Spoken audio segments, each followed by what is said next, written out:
Bienvenidos a Política y Cultura. Hoy el tema que vamos a tratar hoy es el tema de la felicidad. Y es interesante porque yo quería empezar con los contertulios largando una pregunta. Primero los voy a presentar.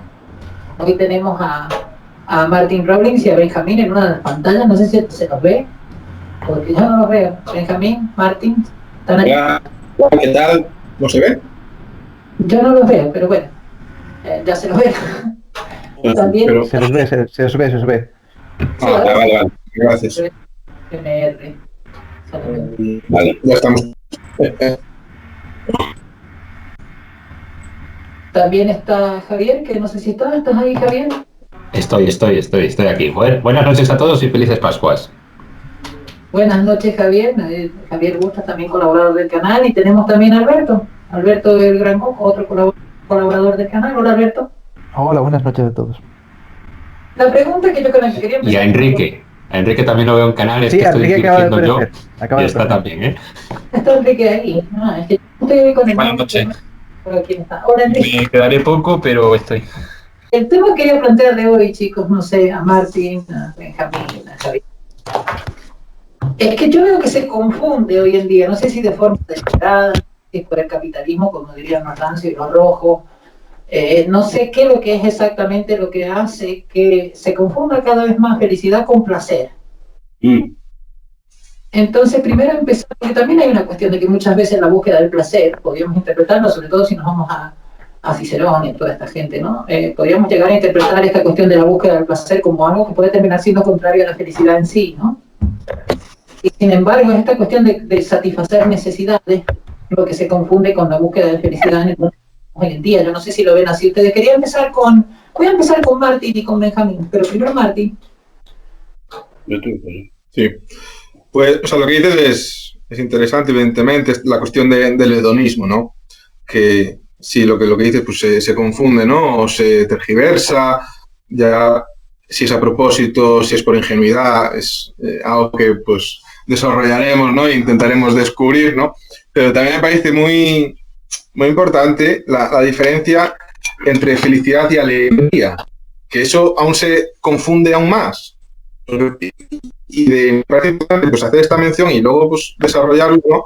Porque de seguro estaríamos aquí hablando en la contraposición entre el placer y la felicidad, pero sin darnos cuenta, casi segurísimamente estaríamos aquí intercambiando, como si de sinónimo se tratase, la felicidad con la alegría.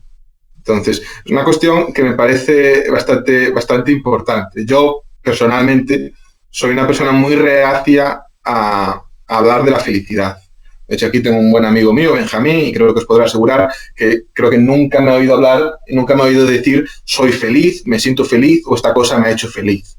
Es una cosa que nunca digo y me parece muy importante distinguirlo de la alegría. La alegría sí, es una emoción, luego podemos hablar también de las distintas emociones, digamos que hay 6 emociones principales, y luego hay otra cosa que son los sentimientos, ¿no? Que sería... Dentro de la alegría, pues podemos desglosar más, si se quiere, hablar de distintos sentimientos, donde a lo mejor incluso puede estar el placer, más o menos de alguna manera camuflado, o incluso el orgullo, la identidad, el entusiasmo. Esos son diferentes sentimientos que se confunden con la alegría, que se confunden con la felicidad entre ellos, y desde luego, como bien indica, se confunden todos con el placer. Entonces, al final acabamos teniendo una barabunta, si se quiere, de términos, y me parece muy importante irles poniendo palabra, ir definiéndolos con los matices que cada uno tiene, ¿no? Y eso me parece que será, desde luego, muy interesante hablar de esto, y desde luego, pues está, si se quiere, en guerra un poco en contra del hedonismo, del cortoplacismo, que de seguro que aquí estamos todos de acuerdo, más o menos, ¿no? Que es, digamos, una problemática que se puede palpar, y por mi parte, a lo mejor sí, pues introducir más en este aspecto, que es, desde luego, es algo que a mí personalmente pues sí que le doy yo también pues muchas vueltas. Sí, voy yo. Sí, es turno tuyo, Benjamín. Sí estoy de acuerdo ahí con lo que dice Martín, que ahora lo que hay que definir después es qué es la felicidad. Tú mismo, Benjamín. Bueno, yo no lo puedo decir desde el punto de vista psicológico, evidentemente, porque el psicólogo es mi amigo, yo no soy, pero puedo decirlo desde el punto de vista económico, que es mi campo. Y si es verdad... Bueno, al fin y al cabo, la economía también se entremezcla mucho con la psicología en muchos puntos. Por eso yo mantengo una fiel, bueno, por eso y por otras muchas cosas, pero mantengo una fiel amistad con mi querido amigo Martín, porque nos complementamos mucho, ¿no? Su formación en psicología y mi formación en economía, pues hace que tengamos muchos puntos en común. Y este, desde luego, es uno de ellos. Creo, a mi parecer, que el crecimiento económico, que sí es verdad que no tiene que ser un fin en sí mismo, sino que al contrario, el crecimiento económico tiene que ser un medio para servir al hombre, pero el crecimiento económico no es malo de por sí. El crecimiento económico, la riqueza, es buena, siempre y cuando pues se rija bajo unos principios morales y todo lo que yo creo que podemos llegar a estar de acuerdo, ¿no? Evidentemente, la riqueza por la riqueza no es siempre buena, siempre hay una serie de los principios morales, ¿no? Yo si haciendo pues eso no bien, pero si consigo riqueza honradamente, siguiendo unos principios morales y respetando a los demás y todo eso, pues eso es bueno, porque eso hará que mejore mi vida y que mejore la vida de los que dependen de mí. Entonces, dejando esto claro, que la riqueza en sí, por sí misma no es buena, pero sí que cierto tipo de riqueza es buena, tenemos que explicar cómo se produce la riqueza. La riqueza no se produce por arte de magia, la riqueza no cae del cielo, la riqueza no es algo que, aunque a veces parezca que sí, porque nacemos en una familia acomodada, una familia en la que la mayor parte de las personas hoy en día nacen en una familia en la que tienen un plato en la mesa todos los días. Eso es una bendición de Dios. Que todo el mundo tenga comida desde que nace, o la mayor parte de la gente, al menos en nuestros países. Eso es una bendición. Es algo que es positivo y que tenemos que agradecer. ¿Pero por qué se da esto? ¿Cómo sucede esto? Sucede porque ha habido una serie de generaciones que han trabajado, pero no solo que han trabajado, sino que no han consumido todo lo que trabajaban para ir ahorrando, ir acumulando y ir invirtiendo para los demás. No sé si explico. Es decir, si yo todo lo que trabajo lo consumo al momento, yo no tengo espacio para ahorrar, yo no tengo espacio para invertir y para mejorar la técnica, para mejorar la calidad de las cosas. Es decir, ahora mismo tenemos comida a la mesa porque hay mucha gente en el pasado que tuvo que pasarlo mal, tuvo que trabajar muchísimo y tuvo que ahorrar e invertir para que tuviéramos una serie de infraestructuras, una serie de riquezas ahora que no nos planteamos siquiera que puedan llegar a faltar. ¿Qué pasa? Que cuando uno ve eso ya dado, porque uno ya nace en esa familia, uno no se para a preguntar de dónde viene eso, de dónde viene... se cree que es natural, se cree que tener una casa, un techo, que tener una comida en la mesa, que tener calefacción, que eso es una cosa que es natural, que la tierra da, ¿no? Que la tierra da. Y la tierra no lo da. Lo que lo da es el trabajo de nuestros antepasados, que han tenido que ahorrar, han tenido que invertir y han tenido que conseguir que eso mismo que antes costaba dolores tener, ahora cuesta nada, ahora parece que es regalado, pero no es regalado. ¿Qué quiero decir con esto? Enlazándolo con la felicidad y el placer, la diferencia. El placer es una cosa momentánea, el placer es una cosa que es efímera, es una cosa que se termina en el momento en el que se consume. La felicidad, ya, digámoslo así, ¿no? Podríamos decir que es algo más largoplacista.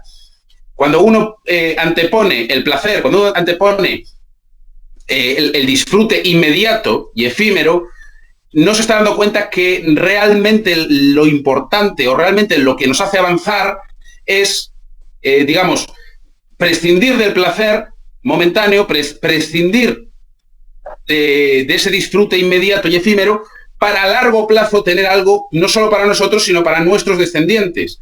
Si nos remitimos a los mandamientos católicos, por ejemplo, o lo que es pecado, lo que es pecado es renunciar al placer inmediato efímero, es renunciar a yo que sé, a irnos con la primera que vemos por la calle que nos parece guapa, es renunciar a yo que sé, a cosas que realmente parecen que son muy bonitas, por eso hay la tentación de caer en ellas, porque parecen muy bonitas en el momento, pero que a largo plazo, si lo pensamos dos veces, son muy negativas. Y lo que es malo, por lo que es pecado, no es pecado porque sí, es pecado porque es malo. No es pecado porque a alguien un día se le ocurrió que tiene que ser el pecado, es porque es negativo.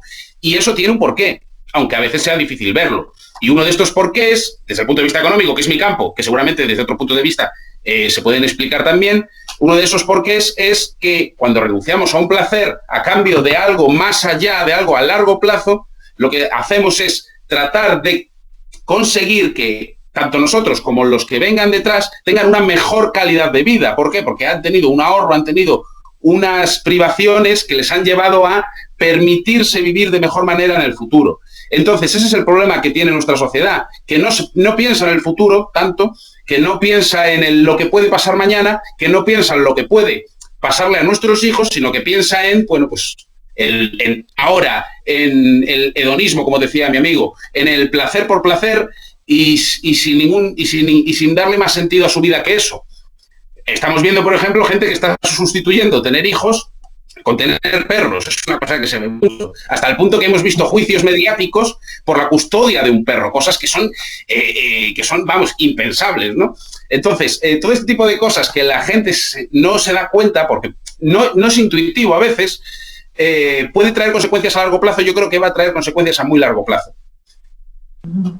Sí, excelente el comentario tuyo, Benjamín. Y ¿sabes qué me dejó pensando mucho en lo que estás diciendo? Me dejó pensando en un filósofo que se llama Mark Fisher, no sé si les suena, que tiene un libro que se llama La lenta cancelación del futuro, o la rápida cancelación del futuro, no me acuerdo si es la rápida cancelación del futuro, donde menciona cómo ese sentido de sacrificio por un objetivo, incluso en la cuestión creativa, en la cuestión artística, él plantea que desde el año 2000 en adelante no ha habido nada nuevo en las artes. Son variaciones sobre cosas que se hicieron en el siglo XX.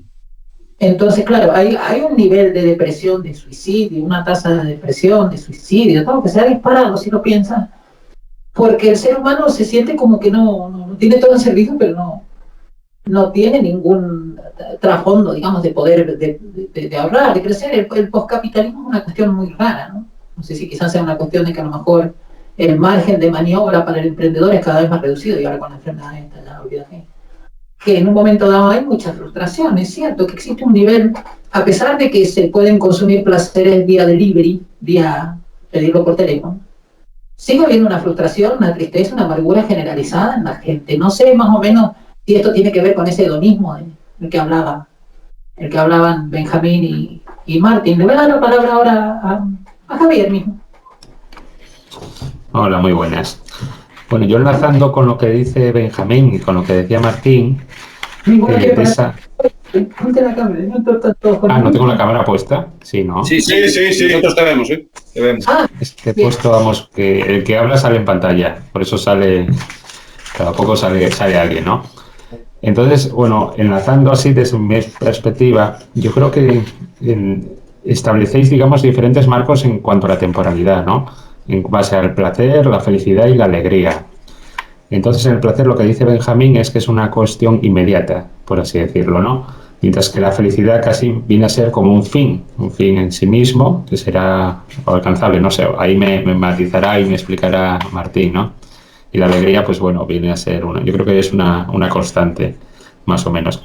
Pero bueno, yo quisiera hablar en relación al tema del placer y quizás también con la felicidad, establecer ese dualismo de por qué, digamos, por qué uno se ancla en la inmediatez y, digamos así, enlazando con lo que es el cristianismo y cualquier religión, uno se centra no en la inmediatez, sino al final del camino, vamos a decirlo así, no en el a priori, sino en el a posteriori, ¿no? Yo creo que el ser humano siempre se dice que tiene como sed de infinito, no es una cuestión que se sacie por como dirían los epicúreos, ¿no? Los epicúreos iban al placer inmediato, ¿no? A satisfacer los sentidos, ¿no?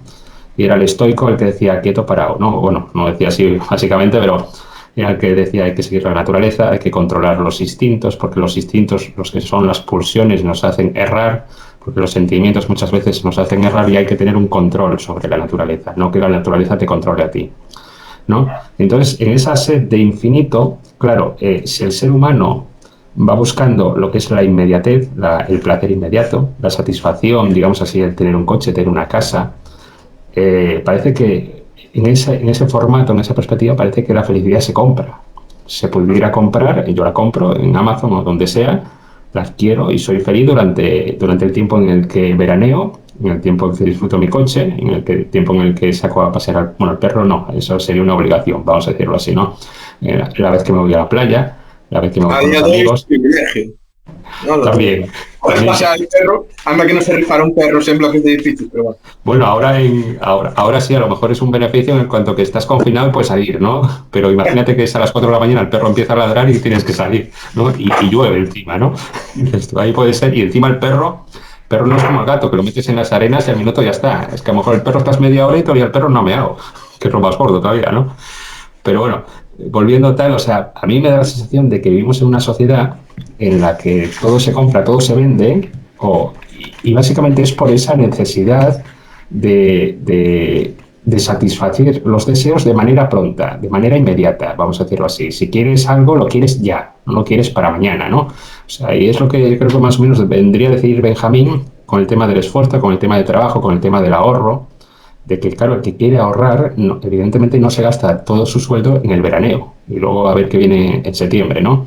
Pero cuando yo hablo, por ejemplo, de esto de el hombre tiene sed de infinito, es también porque lo relaciono con la cuestión religiosa, en el sentido de que, de igual manera que el ser humano tiene la certeza de que va a morir, y es el único ser, digamos, es el único animal sobre la faz de la Tierra que lo sabe, que tú puedes tener cualquier otro y no tiene esa consciencia porque no lo ha vivido, no sabe, no es que no lo haya vivido, es que no tiene constancia ni a su alrededor de esa experiencia, ¿no? Pero eso también, o sea, ¿qué hace el hombre? Cuando decimos eso de busca también una felicidad infinita, que es el tema. Yo siempre digo a la gente, dice, bueno, la gente dice, no, yo soy feliz, ¿no?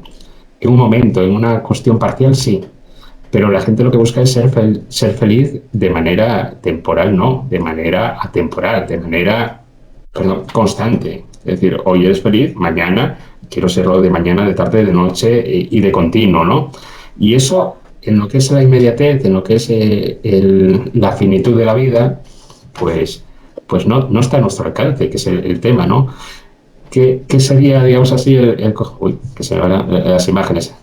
¿Qué sería, digamos así, la sensación si el hombre va buscando verdades que son trascendentales, que superan lo que es la inmediatez? En ese sentido, yo creo que supera lo que es la barrera más cercana que tiene. Bueno, supera no de manera innata, o sea, no de manera autónoma de sí mismo, sino que necesita, digamos así, referentes, lo que son verdades fundamentales, verdades trascendentales para superar su límite. Entonces, en ese sentido, yo lo que establezco, digamos así, es el hombre o el ser humano que plantea la felicidad en términos de infinito. Igual que hay un ser de infinito de una búsqueda de Dios, hay también una búsqueda de una felicidad que no sea una cuestión temporal, sino que sea absoluta. Y entonces, claro, en esa búsqueda de una felicidad absoluta, yo creo que el ser humano, claro, trata de buscar en qué se basa o en qué se fundamenta, ¿no? Aquí yo siempre hablo de libros, estaba buscando un libro que no he encontrado, seguramente lo habré dejado, ya sabéis que los libros buenos cuando se dejan no vuelven, ¿no? Que es de Viktor Frankl, que es El hombre en busca de sentido, que es el que te habla de que el hombre necesita una razón para vivir, una razón para amar, una razón para sufrir y también una razón para morir. O sea, ¿eso qué quiere decir? Que cuando no hay una razón para ello es cuando le entra una angustia, le entra, digamos así, un sinsentido, le entra, como diría Comte, el absurdo de vivir cuando tienes el absurdo de la muerte, ¿no? No hay manera de explicarlo, ¿no? ¿Para qué vives? Entonces, en ese sentido, este hombre, el judío de Viktor Frankl, que estuvo en los campos de concentración, él decía que, bueno, que la cultura europea, casi era un profeta, ¿no? Decía que estaba amenazada por tres cuestiones, que era, uno, el cientificismo, el relativismo y el objetivismo. El objetivismo lo tratamos el otro día, que hay aquí Benjamín y vosotros que hablasteis de Ayn Rand, que es la teoría suya. Y entonces va por ahí. ¿Y qué sería la vuelta, ¿no? La vuelta a los orígenes? ¿Qué sería lo que habría que buscar? Pues para Viktor Frankl hay que buscar la verdad, por lo tanto la verdad en Dios como la verdad del hombre, ¿no? Que es una cosa que se contrapone. Y en este sentido, bueno, yo he encontrado así, bueno, multitud de citas, o sea, pero bueno, ya irán saliendo. Lo que sí os recomiendo, pues bueno, como vengo yo siempre a recomendar algún librillo, pues igual que digo el de Viktor Frankl, El hombre busca el sentido, un librillo que es de José Antonio Sallés, que es un sacerdote, que yo creo que todavía está vivo, no sé si el coronavirus lo ha matado o no, que es ¿Por qué creo? Es un libro pequeñito y sobre la felicidad tiene un capítulo. También uno último, Daniela, estás muteada, El caballero de la armadura oxidada. Pero bueno, continuamos adelante. ¿Estoy en mute? ¿Estoy muteada? Ahora. ¿Se me oye? Sí. Okay.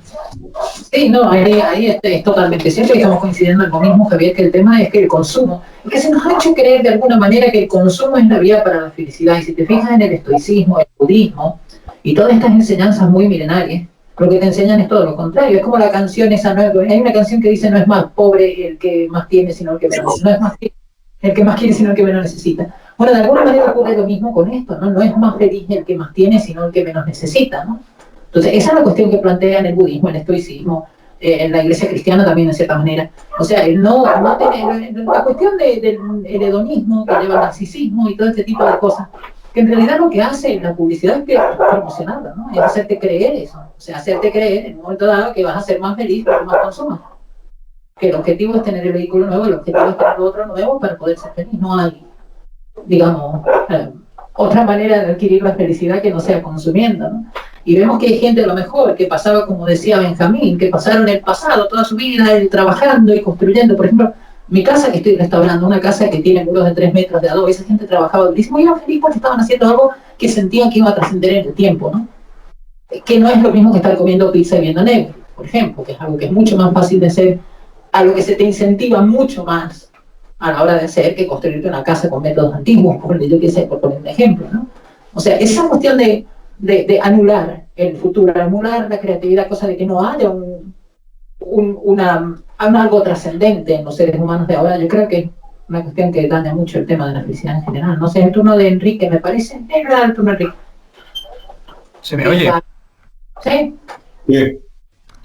Me gustan mucho estas conversaciones, pero, o sea, siempre me dan rabia porque, o sea, me tengo que ir después en breve. Entonces, bueno, yo digo ya de antemano de que yo tengo una antropología hedonista y voy a explicar una serie de cuestiones que van a parecer contradictorias, pero después se van a entender muy bien.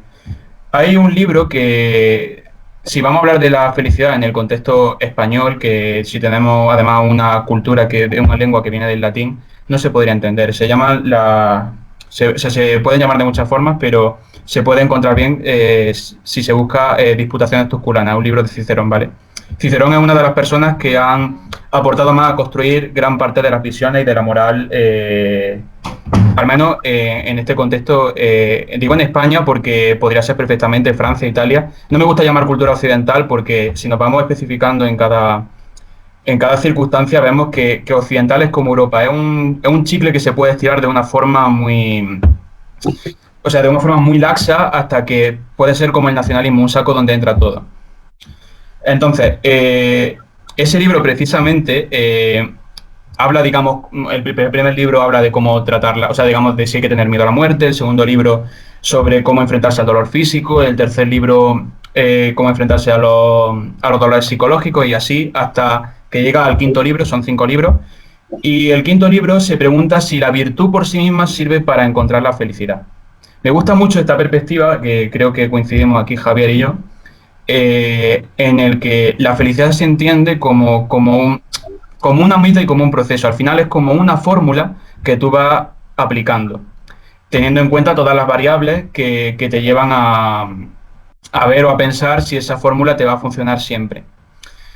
Precisamente en ese libro se critica muchísimo a los hedonistas y gran parte de la visión que nosotros tenemos de los epicúreos, que además eran de los que más recriminaban el placer a corto plazo, al final no han llegado. Sí os voy a dar la razón en que tal como se construyó, como se resignificó el hedonismo a partir del siglo XIX, como nosotros la visión que nosotros tenemos, que es más o menos la visión que tenían los cirenaicos, que era la otra escuela hedonista, que eso se resumía en vivir hasta el amanecer. Es la visión que nosotros tenemos ahora del hedonismo, que es a corto plazo. De hecho, los epicúreos dividen, o sea, si toda esta turra que estoy dando es precisamente para introducir después otra cuestión. Los epicúreos dividían precisamente entre placeres mayores y placeres menores. Los placeres mayores son los placeres intelectuales, la lectura, saber disfrutar de un vaso de agua, y los placeres menores pues serían, digamos, lo que nosotros tenemos entendido como la bajeza, ¿no? Los placeres sexuales, en fin, el alcohol, etcétera. Entonces, claro, esa es la visión que nos ha llegado de los epicúreos y la que nosotros tenemos entendido del placer. O sea, de hecho, yo voy a decir que para mí la vida es constantemente una tensión entre el placer y el sufrimiento. Y me gusta mucho la introducción que ha planteado Martín de saber diferenciar entre términos, entre bienestar, entre felicidad, entre alegría, etcétera, etcétera, etcétera. Porque sí es verdad que tenemos una confusión semántica constante, pero muy en la línea de de nuestra muerte conceptual, por así decirlo, de que nosotros ya no diferenciamos, no matizamos las cosas, es decir, sobreconceptualizamos lo que no necesitamos y entonces todos ahora somos X-Men y no matizamos en lo que verdaderamente importa. Entonces, eso es importante también matizarlo. Voy a hacer un pequeño paréntesis también para decir que no siempre la riqueza que nos llega es por ahorro. Muchas veces es porque ha llegado un pueblo germánico y ha conquistado y ha obtenido esa tierra, o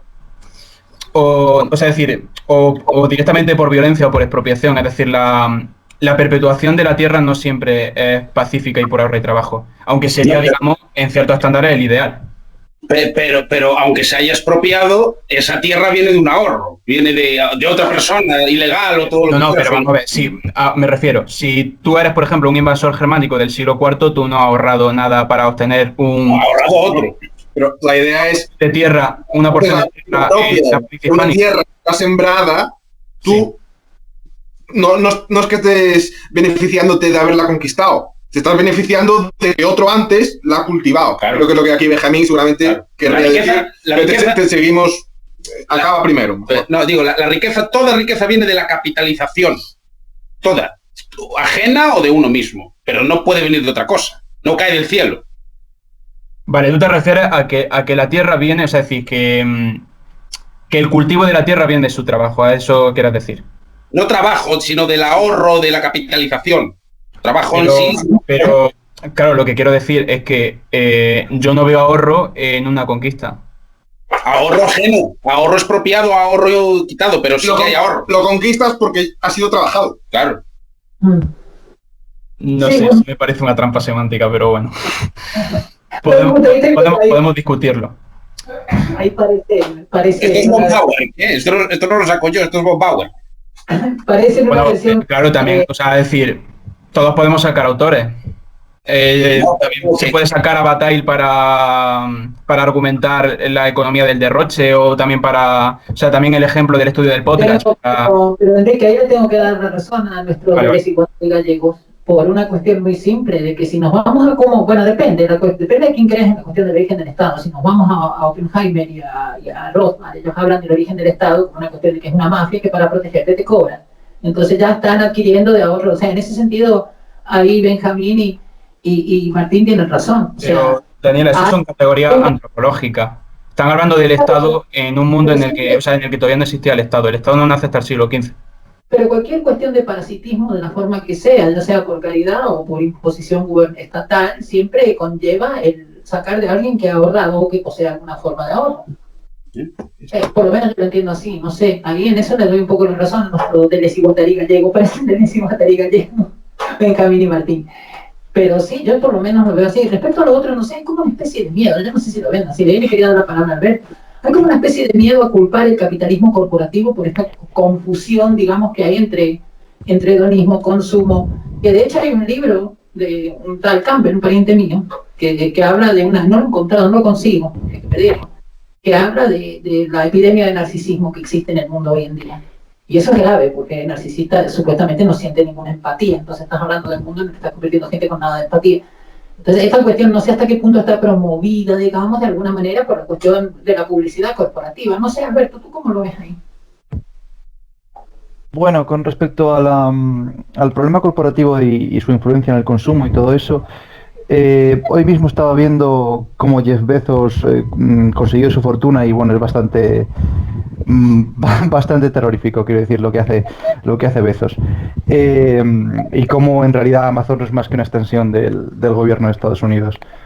Entonces, ese tema hay que mirarlo en profundidad, pero como no es de lo que va el directo, bueno, el podcast, quiero volver al tema de la felicidad. Y entonces, la felicidad la definía Santo Tomás como hacer lo que apetece al alma. Es decir, básicamente lo que apetece al alma es hacer el bien. O sea, tenía una carga moral en Santo Tomás. Entonces, hacer el bien es sobre todo ayudar al prójimo.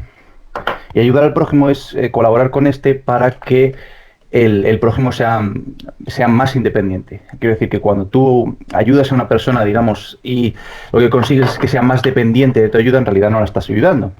Entonces, en última instancia, es conseguir que esa persona sea más autónoma y sea más independiente, y para que la ayuda sea voluntaria, y hay una ayuda mutua, hay una construcción mutua para que ambos puedan hacer más juntos que separados, pero que se consigue de tal manera que el uno no dependa del otro gracias a esa ayuda.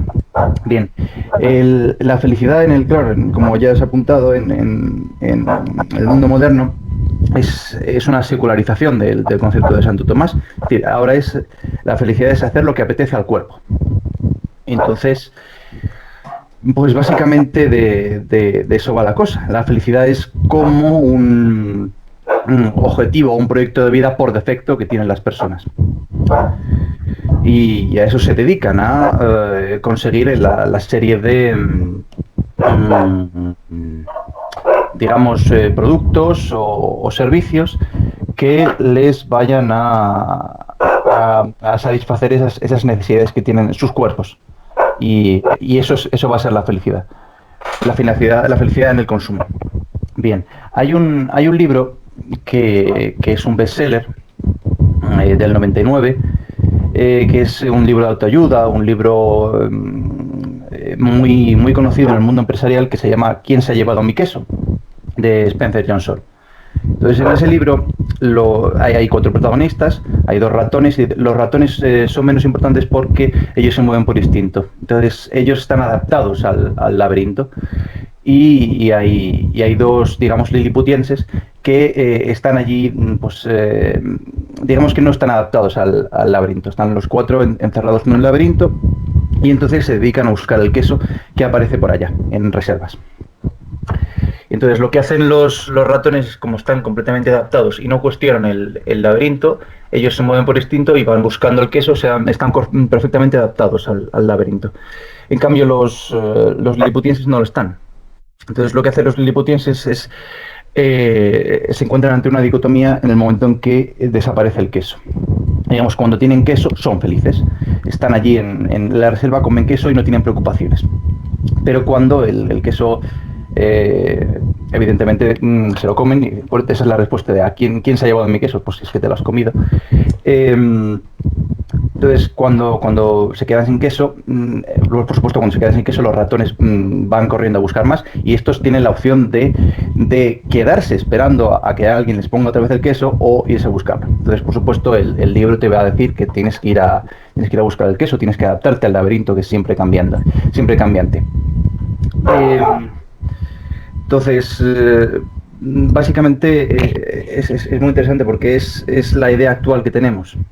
Es siempre buscar, o sea, tú estás buscando el queso, estás buscando la felicidad, pero no la felicidad como un medio para llegar a algo que te propongas, como yo que sé, conocer el laberinto o lo que sea, sino simplemente para poder llegar a la reserva de queso, comerte el queso poco a poco y estar en el queso sin hacer nada más. O sea, el objetivo es alcanzar la comodidad.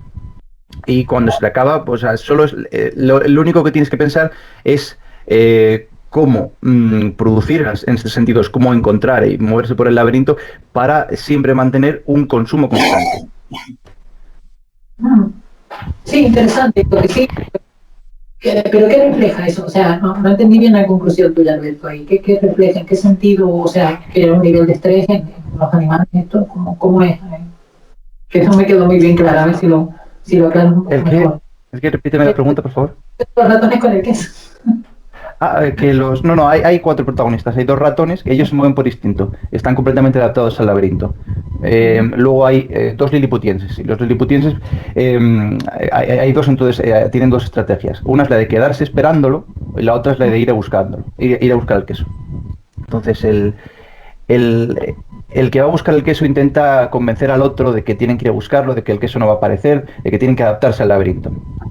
Y el otro dice que no, que él es él no va a hacer nada, el queso apareció allí. Esto es lo que se estaba comentando antes. Él da por hecho que el queso tiene que venir a él, que digamos que no procede del ahorro, que cae del cielo.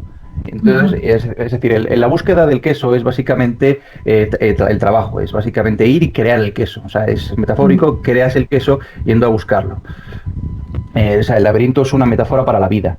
Ahí está lleno de recovecos y demás. Entonces, Sí.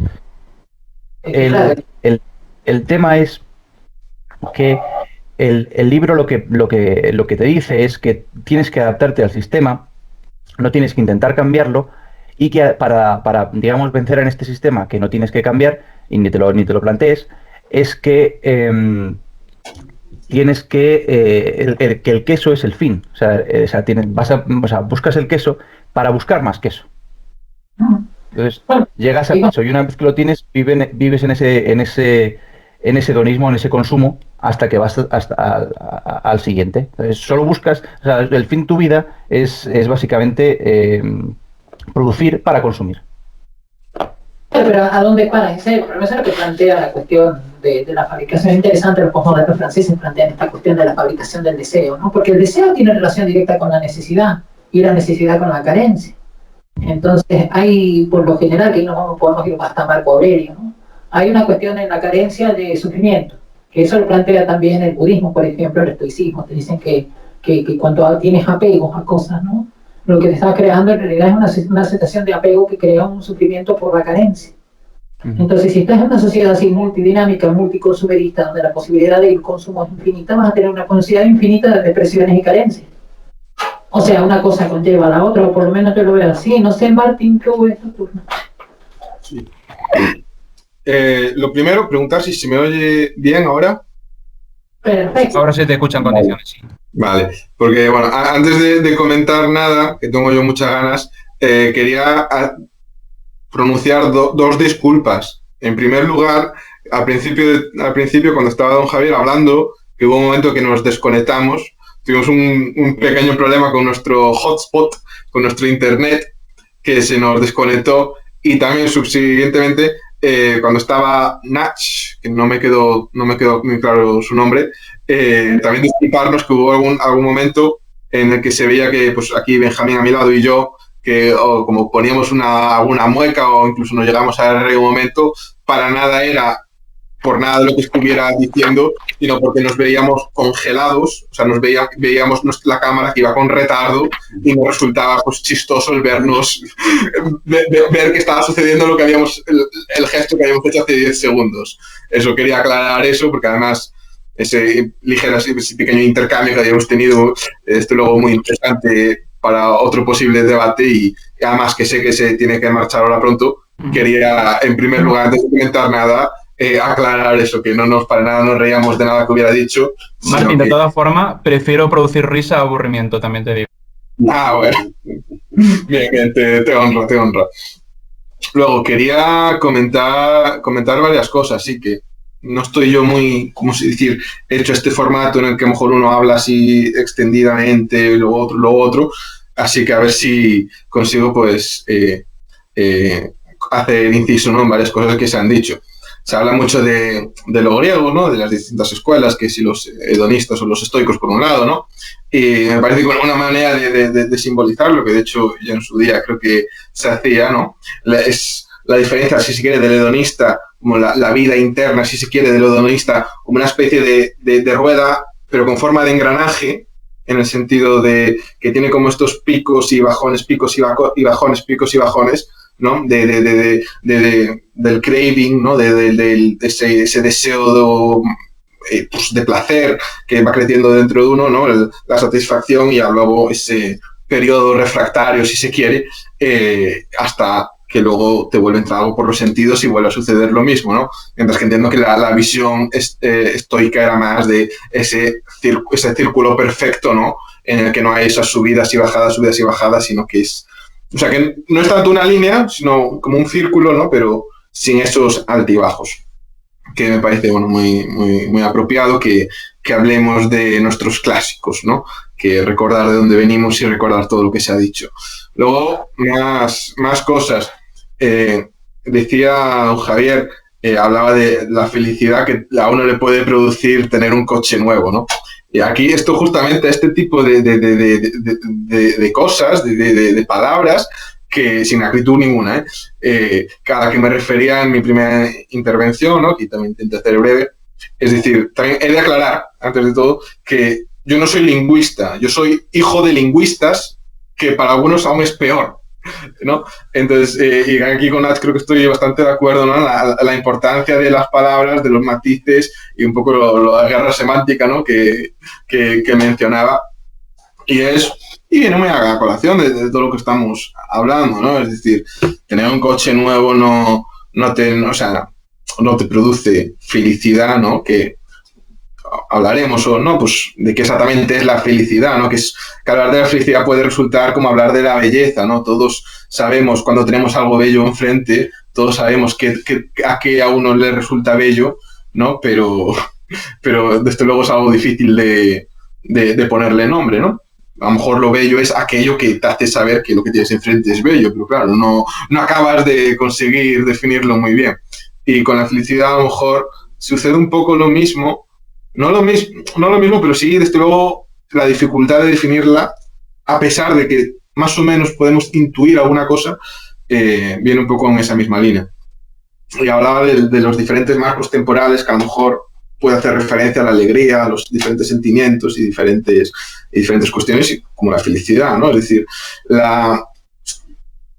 esto es más mi opinión personal, en el sentido, y explico esto porque incluso dentro de la psicología, pues se ve sobre todo en español, se confunde mucho, incluso, pero a nivel académico, se utiliza por igual alegría que con felicidad, que a lo mejor también en esto puede estar parte de este problema, ¿no? O sea, hasta los que se supone que entienden usan las palabras por igual, pues cómo no nosotros vamos a confundirlas o mezclarlas o pensar que es lo mismo, que a lo mejor uno piensa que es lo mismo, ¿no? La alegría y la felicidad. Y la alegría es una emoción más, una emoción primaria, al igual que la ira, que la tristeza, que el miedo, el asco, la sorpresa. Son, digamos, que luego hay otros, bueno, no sé pronunciar el nombre, que si uno busca acerca de las emociones, que desde luego es algo que parece que a todos desde luego a día de hoy nos interesa y al que no le interesa parece que sabe más que ningún otro, ¿no?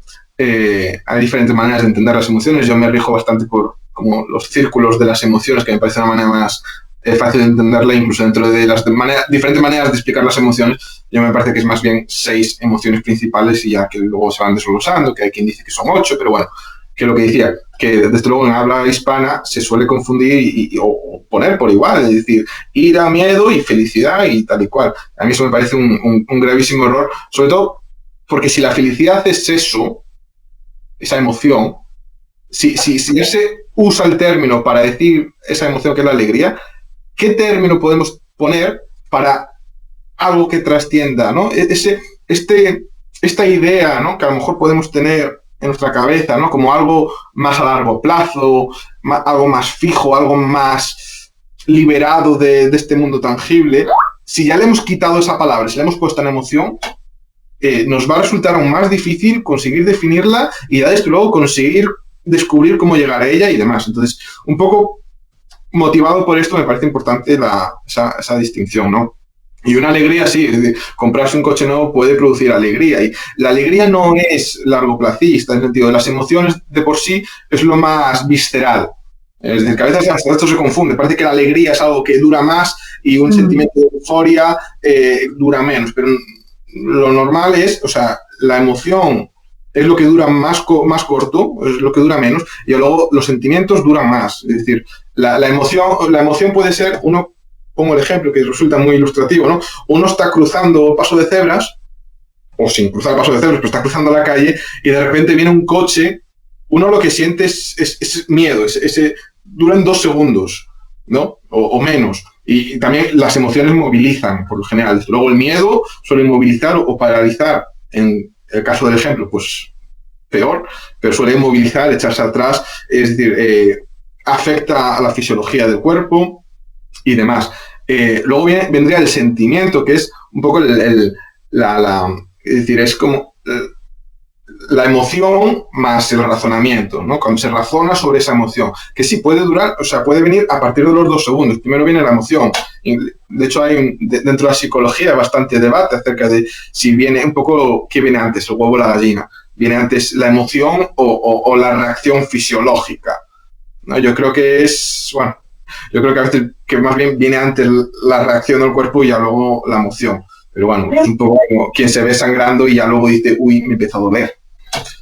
A mí me parece que quien estuvo más cerca hasta ahora de definir un poco qué es la felicidad fue Javier, porque Javier dijo el estado permanente. Hablaba del estado permanente donde la excitación, pongamos, no es el motor, porque claro, la excitación es un pulso, como decías tú ahí, Martín, es un pulso, o un pulso que crea un impulso, ¿no? Sí. Y en el estado de felicidad no debería ser, es un estado más constante, ¿no? Estamos cerca de la cuestión budista del estado de nirvana, una cosa así más, que era lo que se refería, una cosa más permanente, ¿no? Y mucho tiene que ver, fíjate que yo, por eso está bien que haya entrado Álvaro. Hola Álvaro, vamos Álvaro Leal temprano. Porque tiene mucho que ver con la cuestión esa del estoicismo de Marco Aurelio, ¿no? La cuestión de Marco Aurelio, el mundo, lo que no puedas cambiar del mundo, no lo intentes porque te va a dañar cualquier posibilidad de felicidad que puedas tener, ¿no? Es decir, quiero cambiar esto cuando no está en tus manos, cambiar cómo siente otra persona, los sentimientos de otra persona o lo que sea que no está en tus manos. Creas frustración y por ello infelicidad también, ¿no? Pero sí, creo que por ahí va iría la definición de qué es felicidad. Le voy a dar el turno ahora a Javier. Hola. Bueno, yo antes de nada quiero decir que lo que dije antes sobre la creación de la riqueza como capitalización, nombré a von Bauer no como falacia de autoridad, evidentemente, sino como decir que mi posición es la de von Bauer. Me parece la más acertada según lo que yo he leído por ahí. Creo que von Bauer hace un estudio genial en su libro Capital e Interés sobre cómo se construye la riqueza, sobre qué es el interés, sobre qué es el capital, todo esto, recogiendo todas las teorías que había hasta entonces. Es de principios del siglo XX, si no me equivoco, no sé exactamente la fecha, el libro Capital e Interés, y recoge todas las teorías que tenía hasta la fecha y bueno, pues va criticando o va complementando las que hay, ¿no? Dice, bueno, esta no sirve por aquello, esta sirve por aquello y tal y cual. Luego, en las siguientes ediciones, va, digamos, repasando, bueno, las críticas que le van llegando, va criticando las críticas que le hacen, haciendo un libro mucho más rico. Por eso lo mejor es leerse, evidentemente, las últimas ediciones, los últimos prólogos. Es un apunte nada más sobre lo que quise decir antes, ¿no? Que la tesis de von Bauer es que la riqueza viene del ahorro, pero evidentemente, como dije antes, no tiene por qué ser ahorro propio, puede ser un ahorro expropiado. La riqueza no cae del cielo. Cuando la riqueza se va creando a partir del ahorro y tal y cual, y se van construyendo cosas, la inversión, y se van construyendo cosas que luego se aprovechan para construir otras cosas, y así. Por ejemplo, al principio empezamos arando tierra con herramientas, ¿no? Vamos, parte de la cosecha que ganamos no la consumimos, sino que la vamos ahorrando poco a poco, la vamos reinvirtiendo en mejorar la maquinaria, tal y cual, tal, hasta que, bueno, hasta el punto que tenemos tractores que hacen el mismo trabajo que hacía antes con una cosechadora, pues lo hacen en minutos. Con una cosechadora, con una azada, ahora se hace en minutos o se produce muchísimo más en muchísimo menos tiempo. O sea, ese es el punto de von Bauer, con el que yo digo que estoy de acuerdo de todo lo que he leído sobre el tema. Más que nada porque, bueno, porque si uno quiere, aún así, aunque no estoy de acuerdo con von Bauer, si uno quiere interesarse por las teorías del capital que hay hasta von Bauer, el mejor libro es Capital e Interés porque él hace un repaso sobre todas las teorías que hay hasta entonces. Luego las va criticando y tal y cual. Bueno, dicho esto, yo ya digo que no soy psicólogo, yo digo mi punto de vista como, en este caso ya no es ni como economista en formación, casi economista, sino como pensador, digámoslo así. A mi parecer, cuando uno es feliz, no es consciente de que es feliz. Pero cuando uno no es feliz, sí lo es. Es decir, hasta luego, amigo, se va nuestro amigo. Quiero decir, los momentos en los que estamos mal, somos conscientes de que estamos mal. Estamos deprimidos, estamos pasando una mala etapa, estamos en una situación negativa. Eso es no ser feliz, ¿no? Me va a corregir aquí mi amigo, seguro, ya le veo con intenciones. Digo, cuando estamos mal, somos, yo qué sé, nos ha dejado la novia o una cosa de estas. o yo qué sé, o se ha muerto alguien o algo así. Ahí estamos mal. Ahí somos conscientes de que no somos felices o de que no estamos pasando una etapa feliz. Ahora va a decir mi amigo, no, esto es alegría, no sé qué. Bueno, vale, ok. Digo, pero cuando nosotros no somos conscientes de que estamos mal, estamos en cierto grado de felicidad. El problema es que yo creo que mucha gente busca la felicidad como en un grado absoluto. Como que busca ser consciente de la felicidad. Y la felicidad no es consciente. Y esto lo digo de como idea mía, ¿eh? No me estoy basando en nadie. Después me podéis corregir todo lo que queráis. Di que me estoy mordiendo la lengua. Bueno, ahora me corriges. Digo, que yo creo que mucha gente busca, y de ahí viene, puede que parte del hedonismo, busca el estado en el que uno es consciente de ser feliz, o de ser alegre, o de estar contento, o lo que quieras elegir. Pero claro, ese estado del 100% de alegría, felicidad, lo que sea, no se puede conseguir. No se puede conseguir un estado 100% a menos que estés pasando, como dice, una emoción muy concreta, o quizás cuando uno está enamorado, o enamorado digo recién enamorado, porque luego con el tiempo el enamoramiento se va a dar un paseo. Quiero decir, cuando uno acaba de conocer a una chica que le gusta mucho y se enamora y le está pasando, ¡uy, qué feliz soy! Ahí uno sí que puede ser parcialmente consciente de esa felicidad o esa alegría o lo que sea, ¿no? Uso la palabra para que no se enfade mi amigo, ¿eh? Uso varias palabras para eso, porque si no diría felicidad y ya está. Entonces digo, en general, yo diría que felicidad, así como cosas trata, es todo aquel momento en el que uno no es consciente de que está mal. Creo yo que sería un poco tal. Hay diferentes grados y el grado absoluto no se puede conseguir. Y la gente que busca el grado absoluto quizás lo busca con pequeñas emociones, pequeñas cápsulas, hasta el punto de que no las consigue. De ahí viene el hedonismo, es decir, voy a buscar la felicidad absoluta a través de, yo qué sé, comprarme un coche, comprarme la mejor casa, comprar, hacer esto, caer en el pecado, que podemos decir, ¿no? Irse con una, con otra, tal, buscar, y al final no lo encuentra. ¿Por qué? Porque no es eso. Esa cosa absoluta de eterna satisfacción y 100% no existe realmente. Y lo que yo quiero destacar, aparte de esto, es que me gustaría que se hubiera debatido más, ahora que se ha ido nuestro amigo, no va a poder debatirse tanto, pero bueno, espero que los que estén aquí sí. Quedará para otra vez. Digo, a mí lo que me gusta destacar es el elemento temporal, que es una de las cosas que a mí me parece son maestras de la obra de Hans Hermann Hoppe, es decir, la alta o baja preferencia temporal, que es mirar a largo plazo o mirar a corto plazo. Yo creo que es una de las cosas más importantes del análisis que hace Hoppe sobre todo, porque lo utiliza para todo. Es decir, por ejemplo, lo utiliza para comparar democracia con monarquía y cosas así, es decir, ¿por qué las cosas van mejor cuando hay baja preferencia temporal o largoplacismo? Pues porque se está mirando en lo que puede pasar el día de mañana, que puede ser un problema mucho más gordo que cualquiera que tengamos ahora, ¿no? Ese es el meter el análisis temporal en esta ecuación. Creo que es muy importante. Javier lo habló un poco, mi amigo Martín también y tal y cual. Álvaro, no sé si Álvaro habló de los quesos. Me encantó, Benjamín, que sacaras ese tema, del tema que relacionaras, porque hay una relación total, ¿no? Si lo piensas entre lo que es la felicidad, digamos, y la no necesidad de placer permanente. Es que es una cuestión de no necesidad, si lo piensas va por otro lado, no es una cuestión de, volvemos al mismo de antes, la necesidad es una carencia, es un dolor, un sufrimiento, ¿no? Entonces, cuanto más necesidades, más infeliz vas a ser. Entonces, no se trata de que no se trata quizás de la cantidad de dinero que tengas, si bien hay algo, que eso quería planteártelo también, Benjamín, tú como economista.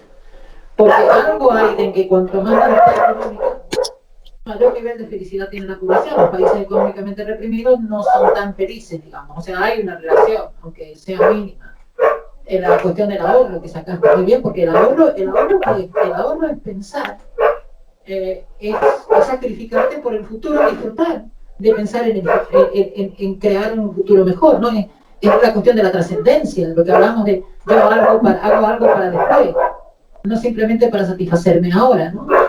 Creo que es un turno de Javi, después le doy la palabra a Álvaro. Caray, creíamos que en España habíamos matado a los Excalibur y resulta que está en Chile. Desde luego. Desde luego. Bueno, a ver, yo no soy economista, por tanto no puedo responder, digamos así, en cuanto a los comentarios que ha hecho Benjamín. Y también porque a Job lo estoy leyendo, pero tampoco te puedo afirmar en ese sentido desmentirlo, ¿no? Sí que estoy de acuerdo con él, con el pensamiento que hace de, como tú dices, de temporal, ¿no? De alargar la vista hasta el final y no quedarse en la inmediatez. Es cierto, y eso tiene que ver con el ahorro, si no piensas, tiene que ver con todo. Claro, sí. Pero gracias a Dios yo no soy economista y no me centro en el ahorro, entonces voy más allá, ¿eh? Casi prefiero ir a buscar la salvación y la felicidad, a centrarme en cuestiones numéricas donde puedo perder la fe, ¿eh? De hecho, mi última asignatura de Derecho fue financiero y tributario y casi me quita me costó sacarla, ¿eh? O sea, bueno, eso me cuesta a mí, ¿eh? También te digo, ¿eh? Sí, era impuestos, ¿eh? Un podemito yo creo que hubiera suspendido, pero bueno. Pero sí. Pero bueno, yo quisiera pasar primero antes de intervenir yo, que hablar a Álvaro Leal, que yo creo que puede dar mucho más juego también. Primero porque así saluda y luego también abre su perspectiva. Entonces le paso el turno a Álvaro. Buenas, ¿se me escucha? No, que se puso de cara. Fuerte. Perfecto. Bueno, pues antes de nada, dar las gracias por invitarme. Me gusta que hemos cambiado y estamos aquí viendo, vamos, un paisaje paradisiaco casi, ¿no? Me está relajando demasiado entre eso y la voz de Javier. Estoy descubriendo la felicidad, ¿no? Me parece un tema tan bonito que cuando he leído el WhatsApp, porque no estaba en casa, me he ido corriendo a casa antes de que me piase el toque de queda para poder entrar y participar un poco. Pero claro, es un tema tan personal, creo yo, la felicidad, y tan difícil de hacer una generalización que merezca la pena, que voy a hablar desde mi punto de vista personal y desde mis experiencias personales o la manera en la que yo de alguna manera lo siento, ¿no? Yo creo que es la felicidad, si es algo, es una idea peligrosa, por lo menos, muy peligrosa, porque tiene esta misma categoría que el horizonte, que si uno tiende siempre a llegar hacia el horizonte, pues casi seguro que va a acabar más bien triste que feliz, ¿no? Porque es muy difícil de alcanzar como una idea absoluta. Entonces creo que para empezar por ahí ya es bastante peligrosa, y que ahí es verdad en la sociedad capitalista, ¿no? Que se nos busca el consumir continuamente y el poder pararte y consumir todo, pues también el consumir la idea de felicidad, ¿no? Y el asumir como que hay que tender hacia la felicidad, ¿no? Y si tu pareja no te hace feliz, pues búscate otra, ¿no? Como si la felicidad absoluta existiese. Yo por lo menos no la he visto, no la he percibido cerca mía. Entonces, ¿qué es para mí la felicidad? Yo lo más cercano que vivo a la felicidad es la tranquilidad. O sea, para mí la felicidad tiene mucho que ver con la tranquilidad, con la paz de espíritu, de alma, de conciencia, depende de cómo piense cada uno, pero desde luego tiene que ver con eso, ¿no? También otra idea muy importante dentro de la felicidad, desde mi punto de vista, es que casi siempre se racionaliza a posteriori, ¿no? Como antes han dicho los compañeros, uno dice, wow, en aquel momento era feliz, ¿no? En aquellas vacaciones fui feliz y no me di cuenta ahora que lo estoy viendo, ¿no? Yo creo que eso, lamentablemente, nos pasa mucho también, bastante. Que la felicidad tiene que ver con esta racionalización a posteriori, en la que además, bueno, como Jorge Manrique, ¿no? Cualquier tiempo pasado fue mejor. Entonces siempre tendemos a ser un poco más optimistas con el pasado de lo que creo que es la realidad, ¿no? ¿Qué más tengo por aquí apuntado mientras estabais hablando? Que, claro, evidentemente el tema de la tranquilidad, que a lo mejor no desarrolla muchas ideas, que yo no entiendo la felicidad como una risa frenética, como un momento de consumo orgiástico de lo que sea, como el exceso, eso es más parecido al hedonismo. No lo entiendo así para nada. De hecho, me siento incómodo personalmente cuando estoy en un momento en el que me río mucho, en un momento en el que estoy muy triste, me siento igualmente incómodo. Yo donde más cómodo me siento es en un momento en el que estoy tranquilo, a lo mejor estoy leyendo un buen libro y estoy aprendiendo una idea nueva, o estoy debatiendo con aquel autor, ¿no? Me ha pasado siempre con Maquiavelo, por ejemplo, que es mi autor favorito, en el que cada vez que me sumerjo en las páginas de cualquier libro de Maquiavelo, creo que me acerco a la felicidad como muy pocas veces, ¿no? Pero tengo por aquí un librito que he ido corriendo antes a buscarlo, que es el arte de cultivar la verdadera amistad, que yo creo, no se ve, ¿no? Porque, bueno, que es de Cicerón, y yo creo que da una de las claves también muy interesante de lo que es la felicidad, hablando de la amistad. Dice que nada hay más placentero que hablar con uno, como si hablase con uno mismo, ¿no? Y yo creo que eso es muy interesante, ese momento de tomarte un café sin tiempo, sin prisa, estando relajado y disfrutar de una buena conversación que va al gusto del consumidor también, ¿no? Puede ser hablando de cómics, puede ser hablando de películas, puede ser hablando de economía con los compañeros, que desde luego no sería mi felicidad, pero seguro que para alguien sí lo es, ¿no? O puede ser grabando un podcast y teniendo esta conversación, ¿no? Yo creo que la felicidad es muy personal, pero desde mi punto de vista, desde luego, va intrínsecamente relacionado con la paz, con la tranquilidad y, por tanto, con el sentido de la vida, seguramente, ¿no? Yo creo que es muy difícil estar en paz, estar en una sensación cercana a la felicidad, si uno no le dota un sentido a su vida y, por tanto, al final, si no tienes un sentido de la vida, que no tiene por qué ser religioso, pero si no tienes ese sentido de la vida que te ayude a ordenarte todo, seguramente lo que estás haciendo son analgésicos. Y creo que por ahí va más el hedonismo, ¿no? A mí me interesa mucho más esa tranquilidad, paz, estar en calma y tener la sensación de que estás haciendo exactamente lo que querías hacer. Y eso no tiene nada que ver con estar de vacaciones en Abu Dhabi o con consumir drogas, sino simplemente puede ser tomarte un café en tu terraza leyéndote un buen libro, por ejemplo. Claro que exactamente ese es el asunto. Es que el deseo es un sufrimiento. ¿De quién es? De que desear es sufrir, porque no está sufriendo una carencia, ¿no? Entonces, si hay cada vez más cosas que desear y las deseas, por eso yo pienso a veces que el comercio corporativo y el consumo exagerado, si fuéramos una sociedad feliz, caería en picado. Porque de repente todas esas cosas que se compran como una especie de soma, ¿no? El soma de Huxley. Como comprar por una cuestión de sentirme bien, ¿no? De sentir tengo un determinado objeto. Yo creo, Daniela, que desde luego tiene que ver con esto de la categoría horizonte, ¿no? Es decir, el horizonte es muy interesante, caminar hacia el horizonte porque estás haciendo un camino, pero si tú quieres llegar al horizonte, ahí vas a encontrar infelicidad, porque nunca vas a llegar al horizonte.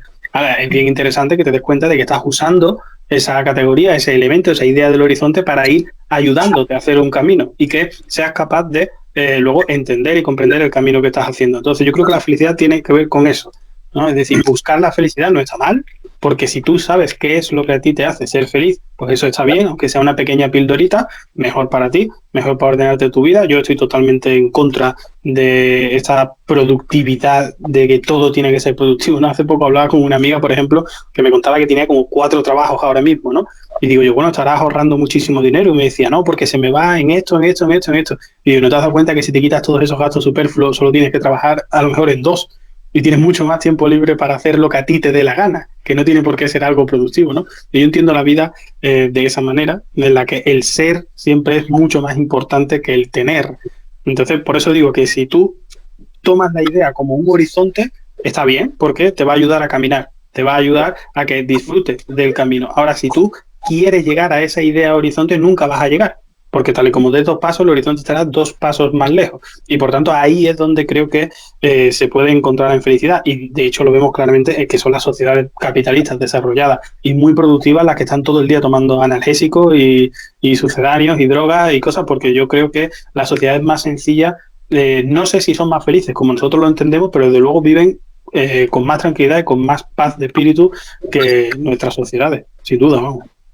No, sí, desde luego, ahí la cuestión está de que para qué, si lo piensas y cuanto más deseas más cosas, más mal lo vas a pasar. Que hay una frase de Marco Aurelio muy buena sobre este tema, pero ya mientras me acuerdo la frase, le quiero dar la palabra a Alberto, que lleva con la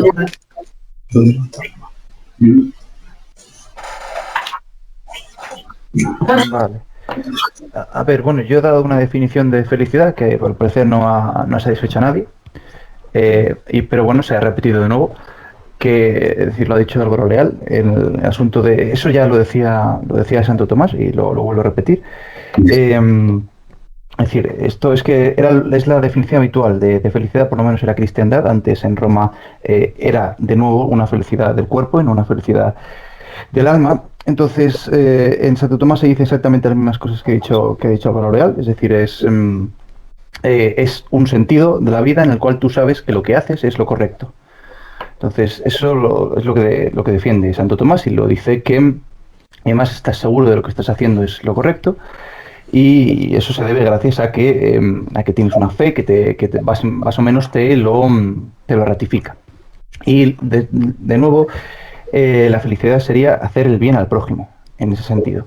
Estás seguro de que estás haciendo las cosas correctamente porque estás ayudando. Y de esa manera eres feliz. Eso es lo que se entendía habitualmente en la cristiandad. Y luego, y antes, lo que ha pasado es que esa felicidad es una felicidad del cuerpo. Es una felicidad puramente hedonista. Es decir, yo consumo, o sea, produzco para consumir. Y a través del consumo soy feliz. Y eso es lo que es ahora. Y no sé por qué no se ha entendido. No sé, el tema de los quesos es simplemente una metáfora. El queso es la felicidad en el libro que estaba mencionando. Y estaba mencionando cómo funcionan los personajes buscando esa felicidad, que se está dando vueltas sobre el mismo concepto en todo el mundo, está dando vueltas sobre esas ideas, por eso lo mencionaba. Pero bueno, veo que, no sé si se ha entendido, no sé. Sí, al final sí, ahora quedó claro, exacto, ¿no? Si es ese el resultado principio, ¿no? ¿Qué objetivo tienes? Creo que lo planteé yo ahí, Alberto, es al principio también cuando hablábamos del tema de sentido de trascendencia. Porque el sentido de trascendencia, no solo de una trascendencia de forma de trascendencia física, sino lo que hagas en forma de trascendencia, en cualquier sentido de trascendencia. Por ejemplo, construir algo que va a quedar en el futuro, no sé, hacer una pieza de música que va a ser recordada dentro de 100 años, lo que quieras que tenga algo. No sé si es eso también tienes ahí, Alberto, ¿no? Sí, hacer el bien, es justamente eso. O sea, darle sentido a tu vida es hacer el bien para los demás.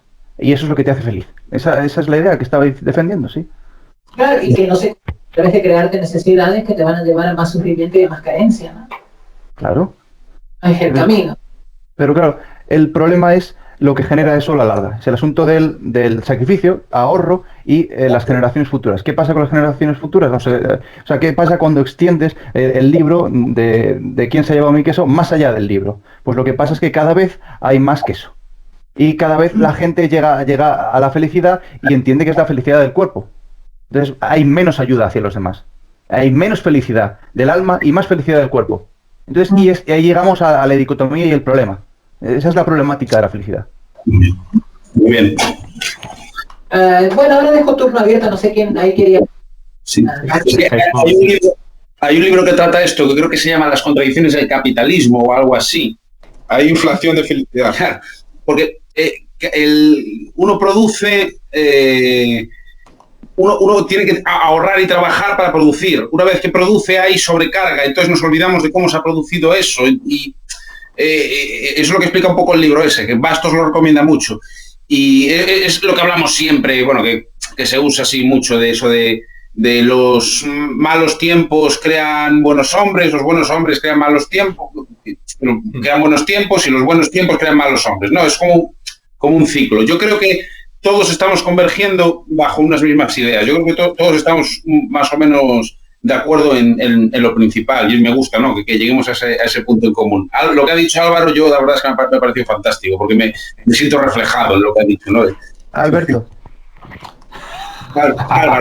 Álvaro, digo, lo que ha dicho Álvaro de tomarse un café. Vale. Es que, vale. No, pero lo que dices tú estoy completamente de acuerdo también. O sea, Tomás. Lo de Tomás, evidentemente, porque yo tiendo a ser tomista también. Entonces, yo creo que todos estamos convergiendo bajo los mismos puntos y me gusta que hayamos llegado a esa conclusión. Y lo que ha dicho Álvaro de tomarse un café, yo me he sentido identificado, porque yo ahí soy feliz, tomándome un café en la terraza. Y lo que decía Álvaro, ¿no? de la tranquilidad, a lo mejor tiene que ver, ¿no? con lo que decía al principio a mitad de camino, con lo del círculo, ¿no? De no ser un círculo de un engranaje con altibajos, ¿no? Es un poco esa idea, ¿no? De esa circularidad, de esa tranquilidad. Pero dice aquí Benjamín que estamos todos más o menos de acuerdo, pero yo, no sé, hasta cierto punto como que siento disentir que mientras hablaba sobre todo Benjamín, que se hace raro estar juntos a lo mejor, ¿no? Pero yo, por ejemplo, yo no creo que la felicidad sea cuestión de grado. Y me acuerdo, de hecho, tengo un recuerdo bastante vivido de hace ya muchos años de haber, con más gente, con tener una conversación así, y me acuerdo que de hecho estaba yo en tercero de secundaria, una cosa así. Me acuerdo de haberme ido de la sala, porque realmente es una cosa que no sé describirlo, me revuelve por dentro cuando se habla de la felicidad en grados. Es como, lo que digo, yo le tengo mucho cariño a lo mejor a los conceptos, a las palabras, les tengo mucho cariño, ¿no? Y no hemos definido la felicidad y desde luego seguramente no seré yo quien de definir la felicidad, pero sí que puedo a lo mejor dar mi opinión en el sentido de qué no es la felicidad, ¿no? Y al igual que estamos de acuerdo en, vale, separar la felicidad del placer, pero me parece que la felicidad, de hecho creo que fue Álvaro el que aquí a lo mejor más luz ha alumbrado, ¿no? Como que más parece que ha puesto en el foco, ¿no? Más gracias a él, pues a lo mejor más nos podemos orientar hacia pues definir o hablar sobre la felicidad en esos términos. Alberto también, ¿eh? Sí, pero, o sea, por ejemplo, con Alberto, la pregunta que me suscita es, ¿puede un ermitaño ser feliz? Porque habla de la felicidad es hacer bien al prójimo. Aquel que pues va a vivir en solitud, ¿acaso no puede ser feliz? Y de hecho creo que don Javier que también quería hablar y de seguro quitar el don, hombre, que soy Javier a secas, Pero, pues, ahí también es cierto lo que está diciendo, un apunte sobre lo que dice Alberto, porque también está la cuestión de la felicidad budista o estoica, que es lo contrario, es no pegarte a nada, ni siquiera a nada más. Por eso, en general, Santo Tomás, pues también los santos siempre es bueno leerlos, ¿no? Y siempre uno puede... Pero los santos es bueno leerlos, pero Santo Tomás es mejor. Pero esta cuestión me parece pues, muy importante, sobre todo pues, mi visión de la felicidad, que va más en línea a percibir un sentido, una coherencia en la vida, que suele ir con ese sentimiento de esa sensación de tranquilidad.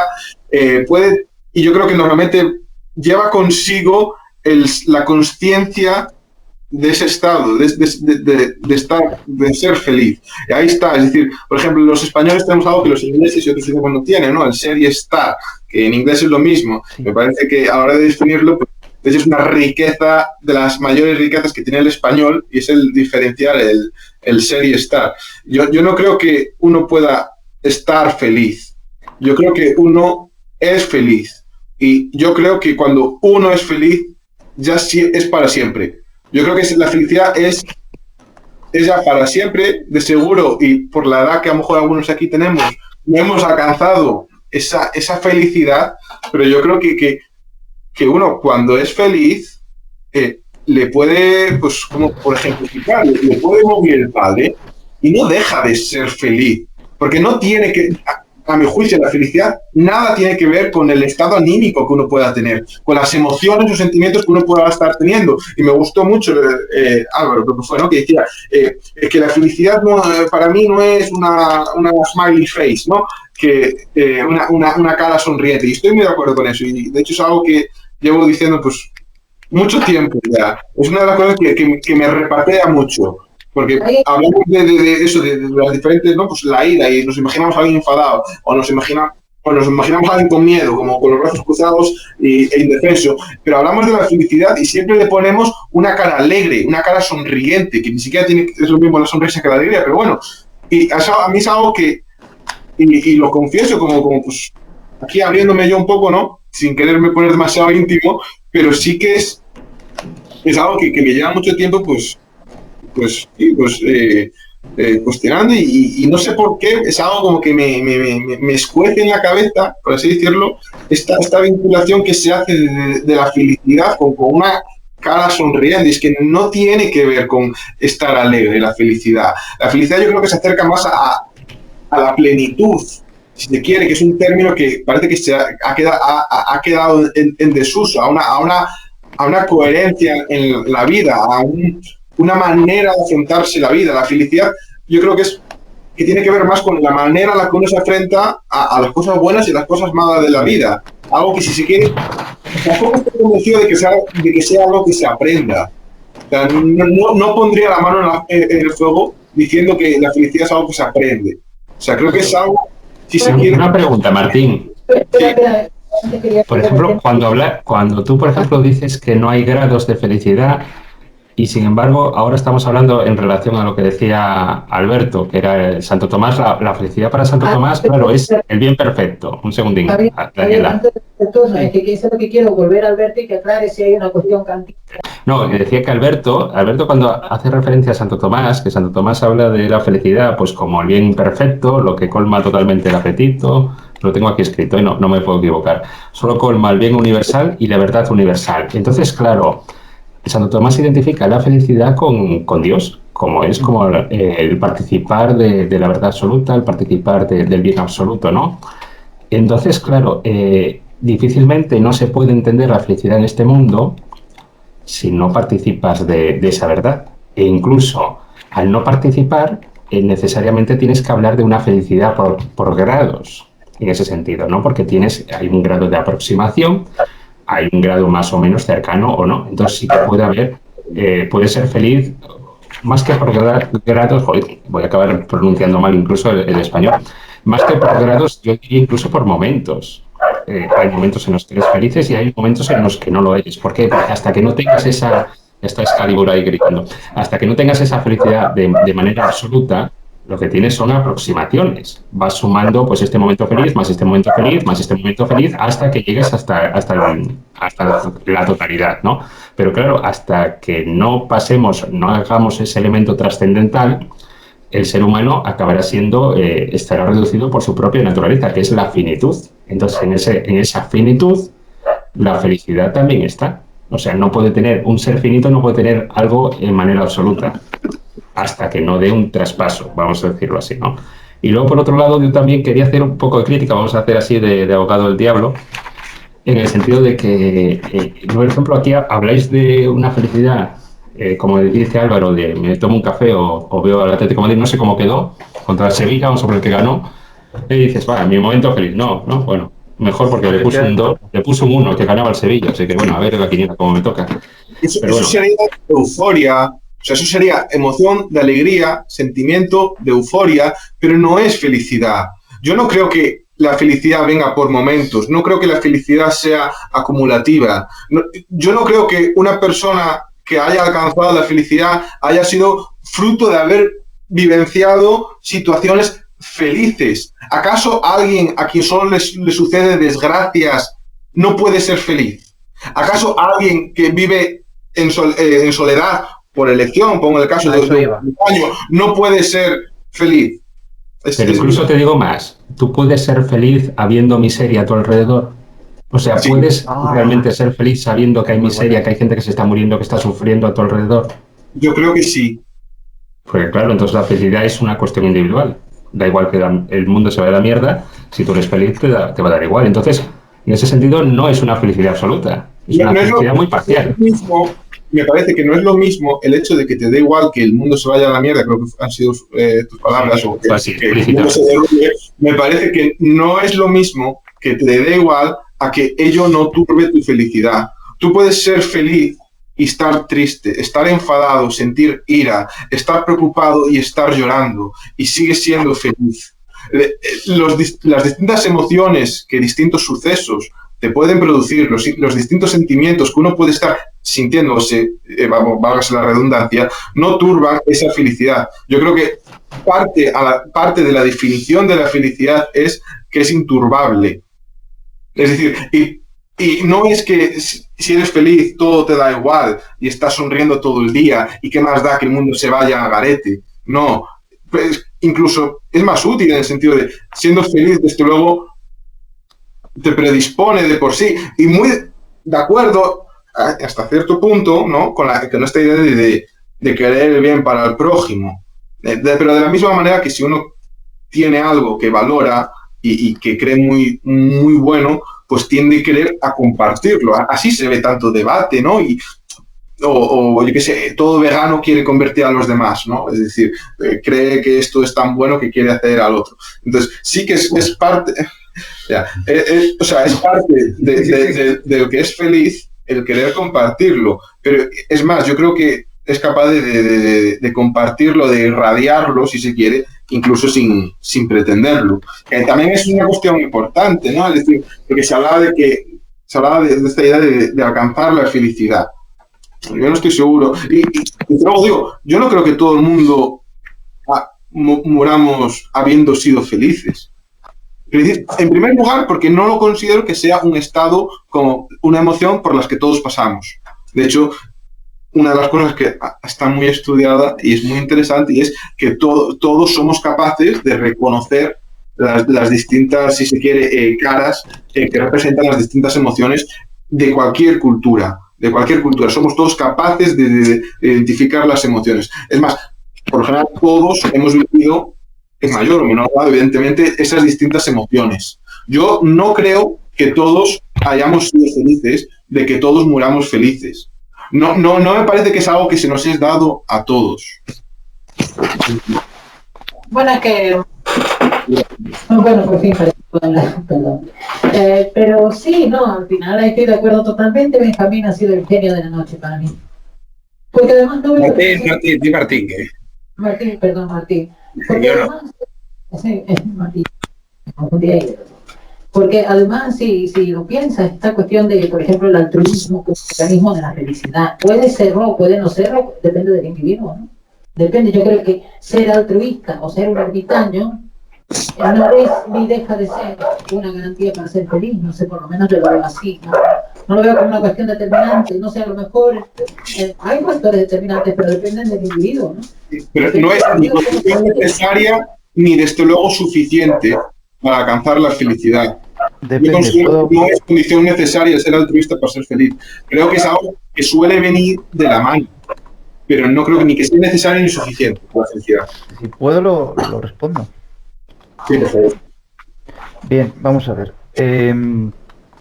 Como digo, la felicidad se ve de diversas perspectivas en Santo Tomás. En la escolástica medieval, la perfección es aquello que tiene todo. Lo perfecto es aquello que tiene todo lo que necesita para ser, y no todo lo que le es propio y no le falta de nada. Entonces, digamos que la felicidad, aparte de que la felicidad para Santo Tomás y para el cristiano es ayudar a los demás, pero porque el cristiano y Santo Tomás, católico, sabe que ayudar al prójimo es lo correcto. Entonces, depende de lo que tú consideres lo correcto. Entonces, el budista considera que ir al monte o lo que sea y meditar es lo correcto, está actuando correctamente. Entonces, si tú sabes que actúas correctamente, que todos tus actos son correctos, que tienes, de hecho, para saber que son correctos, te ratificas en tu fe, entonces eres feliz. Entonces, para el cristiano, para el católico, ayudar al prójimo y al altruismo, como son actos correctos, son actos que le llevan a la felicidad. Y para el budista son otros actos que le llevan a la felicidad. Pero lo importante es saberse correcto. Saber que estás haciendo lo que tienes que hacer. Y que tu vida tiene sentido. Y eso es la felicidad. Bien, ahí sí, nos acá un poco más, parece una cuestión subjetiva. Vamos a ir cerrando al revés, voy a seguir cerrando con Javier. La pregunta, yo creo, final para cerrar esto: ¿cómo se puede ser felices en estos tiempos que nos toca vivir? Incluido la enfermedad nueva, esta que parece que también es parte de una especie de guerra de alguna manera contra la paz interior. Javier. Sí. ¿Cuál era la pregunta? Aparte de la paz interior. Eso me ha sonado una película, no la quiero citar aquí porque era española y era malísima, pero era La paz interior. Yo creo que era Borja y Portor o alguna cosa así, pero bueno, no sé dejarlo ahí. Bueno, yo quería hacer cuatro cuestiones así, por citar, que es verdad que la risa no conlleva una felicidad, porque por ejemplo tenemos ahí la película reciente del Joker, que no paraba de reírse y no era precisamente un hombre feliz, ni mucho menos, ¿no? Pero luego también, relación, o sea, me ha quedado un poco confuso y yo creo que, bueno, esto da para muchos debates o muchas exposiciones. El relacionar, por ejemplo, lo que es la felicidad con el bienestar, con la tranquilidad, con la paz interior, que yo creo que, pueden asemejarse algunos, pero no son sinónimos unos de otros, entonces puede no conllevarlo. Y esto es como lo de que dicen que es feliz, ¿no? Para el rico es amasar más dinero, pero luego también te dice, el ideal estoico te dice que no es más rico el que más tiene, sino el que menos necesita, ¿no? Entonces por ahí también. Y eso en relación a lo que me dices, que es la enfermedad del momento, o de Occidente, también yo creo que derivado también por el tema del consumismo, que no da la felicidad. Porque mucha gente cree que por comprar la última moda de Amazon o lo que sea de Ikea, el último armarito, lo que sea, eso te va a hacer feliz y luego a los 2 meses renuevas otra vez a través del catálogo todo lo que quieres y algo más. Y eso no acaba de dar la felicidad, ni los fines de semana, ni el botellón, ni horas con la novia, ni tal. O sea, no acaba de dar continuamente la felicidad, hay que buscar algo más. Entonces, en ese sentido, yo creo que la enfermedad del momento, que es así de Occidente, es la angustia o la depresión, que se suele decir, ¿no? La cantidad de suicidios que refleja cada sociedad, cada país occidental es tremendo, o sea, y va en aumento, ¿no? Entonces, yo no sé si es el modus vivendi, el que hablaba, creo que era Alberto, que hablaba de el aceleracionismo, ¿no? Que a veces se habla en este canal, de esto de lo de los ratones que corrían para queso, ¿no? Entonces, al final, que vives para trabajar, trabajas para vivir. O sea, es la gran cuestión, que también lo decía Álvaro, ¿no? Que al final, con lo bonito que es quedar a tomar algo con un amigo, ¿no? Pero apagando el móvil, a poder ser, porque esto de ir a cenar con la gente y estar todo el rato la gente whatsappeando es una cosa increíble, ¿no? Pero luego es verdad, o sea, la riqueza de las pequeñas cosas, que al final yo creo que es lo que... yo creo que la pandemia lo que está reflejando es que las verdades esenciales del ser humano están ahí, ¿no? A veces inéditas, ¿no? Y que estábamos muy centrados en cuestiones de entretenimiento que nos ha vendido el sistema capitalista. Nos lo ha vendido como necesarias y al final lo que hacen es rellenar la estantería o rellenar la mente entreteniendo, pero a la hora de la verdad, cuando tienes un problema, el entretenimiento lo único que hace es estorbar y molestar. En ese sentido, no te soluciona el problema. Una serie de Netflix o de Amazon o de Disney o de la plataforma que quieres, sí, te rellena una tarde de domingo, pero más allá de rellenarte, no te soluciona ningún problema. O sea, ninguna cuestión. Si tienes algo por hacer, lo único que te va a quitar es tiempo. Y el tiempo que tenemos no es precisamente ilimitado. Entonces, en ese sentido, pues sí, yo creo que la depresión, que es el gran contraste de la felicidad del momento, que es esa frustración, de eso de decir, tengo una serie de retos, a lo mejor a través del trabajo, a través de un salario, puedo ir acumulando una serie de capital, lo que decía Benjamín, el ahorro, para luego alcanzar unas metas que yo me propongo, y sin embargo, pues te vienen retos que no los ves venir y adiós el ahorro, o al final a lo mejor no tienes trabajo, no tienes una vivienda. Entonces, claro, es muy difícil construir un sueño o un reto que quieres cuando la sociedad, digamos así, no te provee de los medios necesarios para alcanzar esos fines, pero no solo no te provee, sino que te los destruye. Entonces, claro, cuando tienes a lo mejor, y aquí podríamos meter lo que son los partidos políticos, esos políticos que te hablan de soluciones y lo único que hacen es crear normas para entorpecer completamente esa forma de canalizar las soluciones. Y además ellos te venden pues soluciones, pero no, primero te crean los problemas y luego se presentan como los salvadores de esos problemas, ¿no? Es el gran problema de los políticos y caemos, ¿no?, en ese cebo. Pero luego es muy difícil también salirse de ese sistema cuando lo es todo, porque tú dependes ahora casi exclusivamente del Estado. Da igual que seas ANCAP, que seas socialista, da igual que seas de lo que quieras, o sea, de un lado o del otro de la baraja.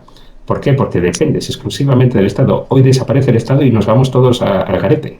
O sea, en ese sentido tenemos tanto lo que es a nivel local, como es a nivel autonómico, como a nivel estatal y como a nivel supranacional. O sea, las vacunas no las produce el ayuntamiento de al lado. O sea, dependemos y no solo dependemos de un Estado, dependemos de una corporación. Y luego incluso no solo dependemos de una corporación, sino que dependemos también de sociedades privadas que están por encima del Estado. Que podemos decir que efectivamente que Amazon, lo que decía Alberto, ¿no? Amazon y Estados Unidos hay una relación muy, muy estrecha en ese sentido, ¿no? Pero también las hay muy estrechas también entre laboratorios y Singapur. Las farmacéuticas están en Singapur por alguna cuestión concreta y no están en Cuba, vamos a decirlo así, ¿no?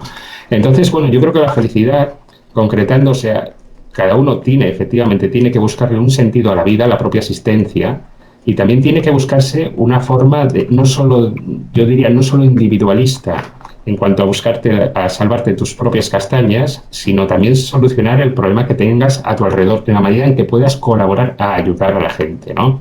Yo creo que no somos islas, las personas no somos islas, y como dice ese proverbio, yo creo que es chino, porque aquí viene muy mal encarado el tema chino, precisamente por las circunstancias en las que vivimos, que gracias a China pues estamos así, que dice eso de que la felicidad de la abeja es la felicidad de la colmena y viceversa, ¿no? Entonces yo creo que si todo funcionara mejor, estaríamos todos muchísimo mejor, pero luego también si todos vamos bien, eso redundaría en beneficio también de los demás. Yo creo que va por ahí. O sea, Sí, estoy de acuerdo contigo, Javier. Es necesario un cierto grado. Fíjate que por eso a veces me choca el tema de lo que hablábamos el otro día de Ayn Rand, que lo sacaste tú también, Javier. Y es una de las cosas que toca, es que esa negación total y absoluta de un cierto grado de altruismo. Yo creo que un cierto grado de altruismo es necesario. O sea, el sacrificio por el otro. También que eso de que se haya utilizado como excusa para regímenes totalitarios comunistas, etcétera, la idea de sacrificar al individuo por el bien del colectivo. Pero un cierto grado de satisfacción hay en el individuo cuando hace algo, no digamos una cosa sacrificial, no una cosa ahí de dejarse matar o de volverse un esclavo, ¿no? Pero sí un cierto grado de decir, bueno, he hecho algo por alguien y eso me ha hecho sentir mejor. Yo creo que eso contribuye de alguna manera a la cuestión de la felicidad. Y dije paz interior, Javier, porque el tema de que quizá uno de los adjetivos más cercanos, porque no es, obviamente, a lo que sea felicidad, sea tranquilidad de conciencia y paz interior. No sé ahí si estarán de acuerdo ustedes o no, pero como la pregunta es cierta, es cómo ser felices en esta época cariyugiana. No sé, se pueden incluir las dos. Creo que ahora es el turno de Alberto, con los que menos hablas, y voy a terminar con los temas.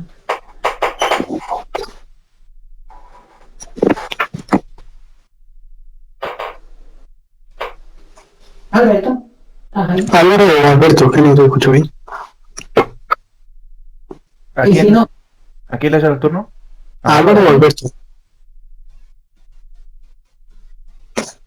Daniela, le has dado el turno a Álvaro, ¿no?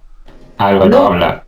Dije Alberto, pero bueno, vale, pues decía porque vayan hablando pues yo entendí Alberto. Pues a ver, ahora me he liado. Bien, pues vamos a ver, volviendo con el tema, para que no se entienda que la cuestión de la felicidad es meramente una cuestión personal, es decir, si entendemos la felicidad como la he definido antes, o sea, es como la noción de la corrección en los propios actos orientados hacia un sentido de la vida. Entonces, y ese sentido de la vida, bueno, en mi opinión, y ese es otro tema que tiene mucha amiga, si existe un sentido de la vida trascendental o si todo sentido de la vida es necesariamente individual, eso también tiene su interés, sino que necesitas, para saber si tus actos son correctos, necesitas un sistema de creencias. Ese sistema de creencias normalmente es un sistema pues adaptado y asimilado del entorno social. Entonces, digamos que un ermitaño, por supuesto, está abandonando el mundo. Entonces, ese ya tiene el sistema de creencias, pero digamos un hombre que se ha criado en la naturaleza completamente solo. Pues normalmente lo que hacen es construir también, porque los seres humanos son seres sociales, un sistema de creencias basado en su integración con digamos, su entorno. Entonces, sabe que sus acciones son correctas porque de alguna manera están integradas en el bosque o en la montaña o lo que sea, de tal manera que son beneficiosas para los seres vivos a su alrededor. Entonces así puede encontrar la felicidad no el ermitaño ya viene con un sistema de creencias que le dice qué actos son correctos o no, sino el salvaje, digamos. Entonces, claro, lo que quiero decir es que la felicidad es también una cuestión, es incluso para el individuo completamente solo y para el individuo completamente solo y para el ermitaño, la felicidad sigue siendo un concepto que es social, vamos. Eso lo quería decir eso. Sí, desde luego que, claro, lo que hacíamos antes, lo que decía Javier, le voy a dar ahora el turno de cierre a, creo que bueno, a Álvaro mismo.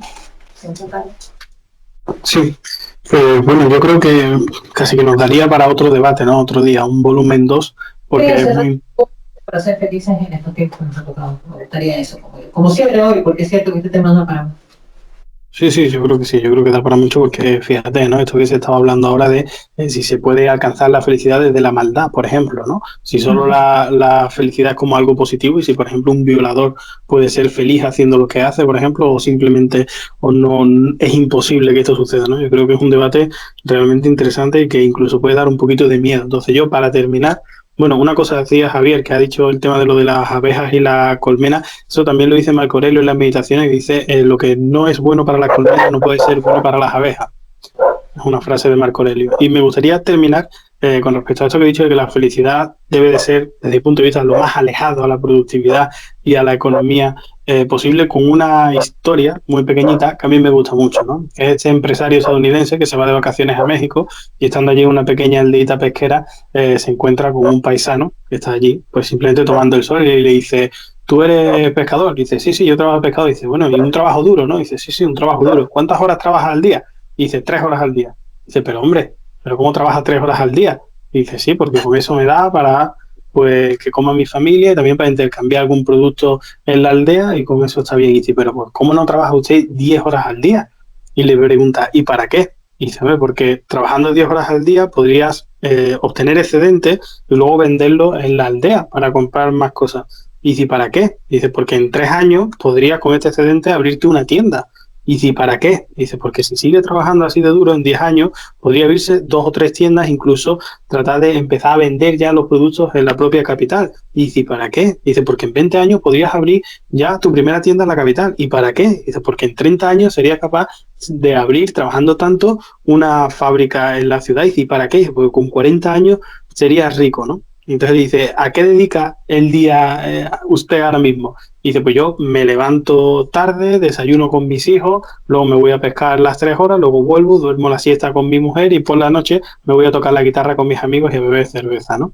Y dice, entonces le pregunta, el paisano, el mexicano, le pregunta: ¿y para qué tendría yo que hacer ese modelo de vida que me está diciendo? Dice: porque entonces cuando fuese rico, con 70 años, se podría levantar tarde, podría desayunar con sus nietos, podría, etcétera, etcétera, etcétera, ¿no? Entonces yo creo que evidentemente estaba bastante más cerca de encontrar la felicidad ese que se levantaba tarde, que desayunaba con sus hijos y que luego se echaba la siesta con su mujer y por la noche se iba a tomar cerveza y a tocar la guitarra con los amigos, ¿no? Y esa es la idea que a mí me gustaría transmitir a todos los que nos están viendo. Y el del tema de andar ligero de equipaje, ¿no? Porque si lo piensas, ¿quién puede ser feliz cargando un montón de bagaje, ¿no? Cargando un montón de cosas. Porque es casi una metáfora, ¿no? Eso de cargar cosas. Porque sí, está bien, tienes un Ferrari, pero ese Ferrari paga $500,000 de seguro. Ese Ferrari tiene esto, ese Ferrari tiene otro. Entonces, después vas a tener responsabilidades, mareos, dolor de cabeza, cargas que te van a frenar de alguna manera de ser feliz, ¿no? Entonces ese deseo de tener esa posesión después se convierte en una carga, un equipaje pesado que hay que cargar, ¿no? Esa es otra buena conclusión en este sentido. Y le voy a dar el turno a Benjamín para que vayamos cerrando. Bueno, yo lo único que digo es que, bueno, estoy de acuerdo con Álvaro parcialmente. Yo, para discrepar un poco, digo, un cierto ahorro, un cierto bienestar económico siempre es bueno porque da una mejor calidad de vida. No digo, como dice, o sea, trabajar para seguir trabajando, para seguir tal, pero siempre que se cubran las necesidades básicas y que, digamos, con ese ahorro, con esa productividad, cierta productividad, o sea, no es la productividad como fin, es productividad como medio para algo, que consiga una mejor vida para uno mismo y para los que vengan después, porque uno de los problemas que hay hoy en día, que ya lo dije al principio, es que ya no pensamos en nuestros hijos o que nuestros hijos puedan vivir más o menos decente, ¿no? Porque, entre otras cosas, ya casi ni se tienen hijos. Hay gente que ya ni se plantea tener hijos, ¿no? Entonces, yo creo que pensar un poco en el futuro y en no ser productivos por ser productivos, sino por dejarle lo básico a nuestros hijos y que tengan una buena calidad de vida, yo creo que eso sí que es bueno. Evidentemente, ni un extremo ni otro, o sea, un término medio. A veces la vida no es, ¿no? Es decir, si ese señor puede pescar y puede tener una casa y puede tener tiempo para tomarse unas cervezas, es porque alguien ha dejado de consumir eso para que él lo tenga. No, quiero decir, la caña que tiene es porque ha tenido que ahorrar algo para conseguir esa caña. Uno no nace con la caña aparece después. Es un ejemplo, la casa igualmente. Alguien ha tenido que dejar de consumir eso para poder construir la casa. Y entonces yo digo, bueno, como dije desde el principio, la riqueza viene del ahorro, la riqueza viene de la austeridad y cierto grado de austeridad, cierto grado de capitalización y de productividad, entiéndase, en buenos términos, es bueno. Evidentemente, no como fin, sino como medio. Benjamín, yo tengo una pregunta ahí para ti directa. Siendo así, ¿qué haces en el capitalismo tardío? Porque ahí estoy de acuerdo con lo que dice Javier, lo que decía Javier, Que una cosa es estar en Estados Unidos en 1958 y otra estar en España en el 2021.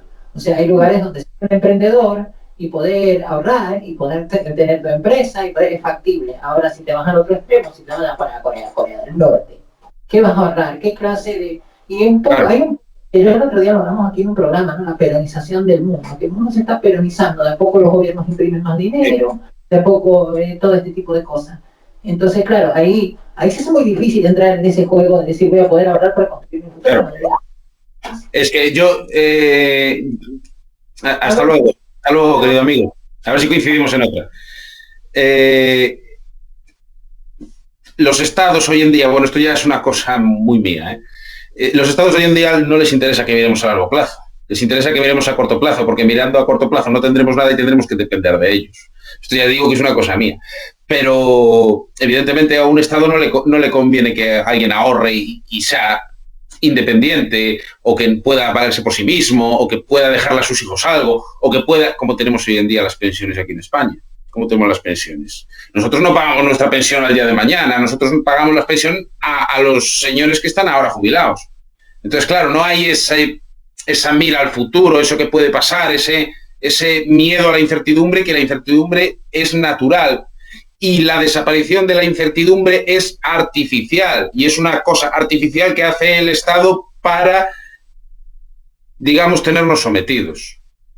A mi parecer, es decir, ese sentido de las pensiones públicas, que creo que en Chile no tenéis esto, qué suerte tenéis, creo que en Chile no lo tenéis, pero aquí las pensiones son 100% públicas, impide, es un ejemplo, las pensiones son un ejemplo como puede ser otra cosa cualquiera, impide que uno diga, tengo que ahorrar para el día de mañana, no vaya a ser, porque yo el día de mañana pues voy a necesitar algo para mantenerme, porque no voy a tener capacidad para trabajar. Pasa lo mismo con los hijos. ¿Por qué no se tienen hijos? Porque ya vendrá el asistente del ayuntamiento a cuidarme, o ya me darán una pensión que me permita pagarme a alguien que me cuide. No, hombre, uno tiene que pensar que el día de mañana va a necesitar a alguien que le quiera y que tenga cariño para que le cuide.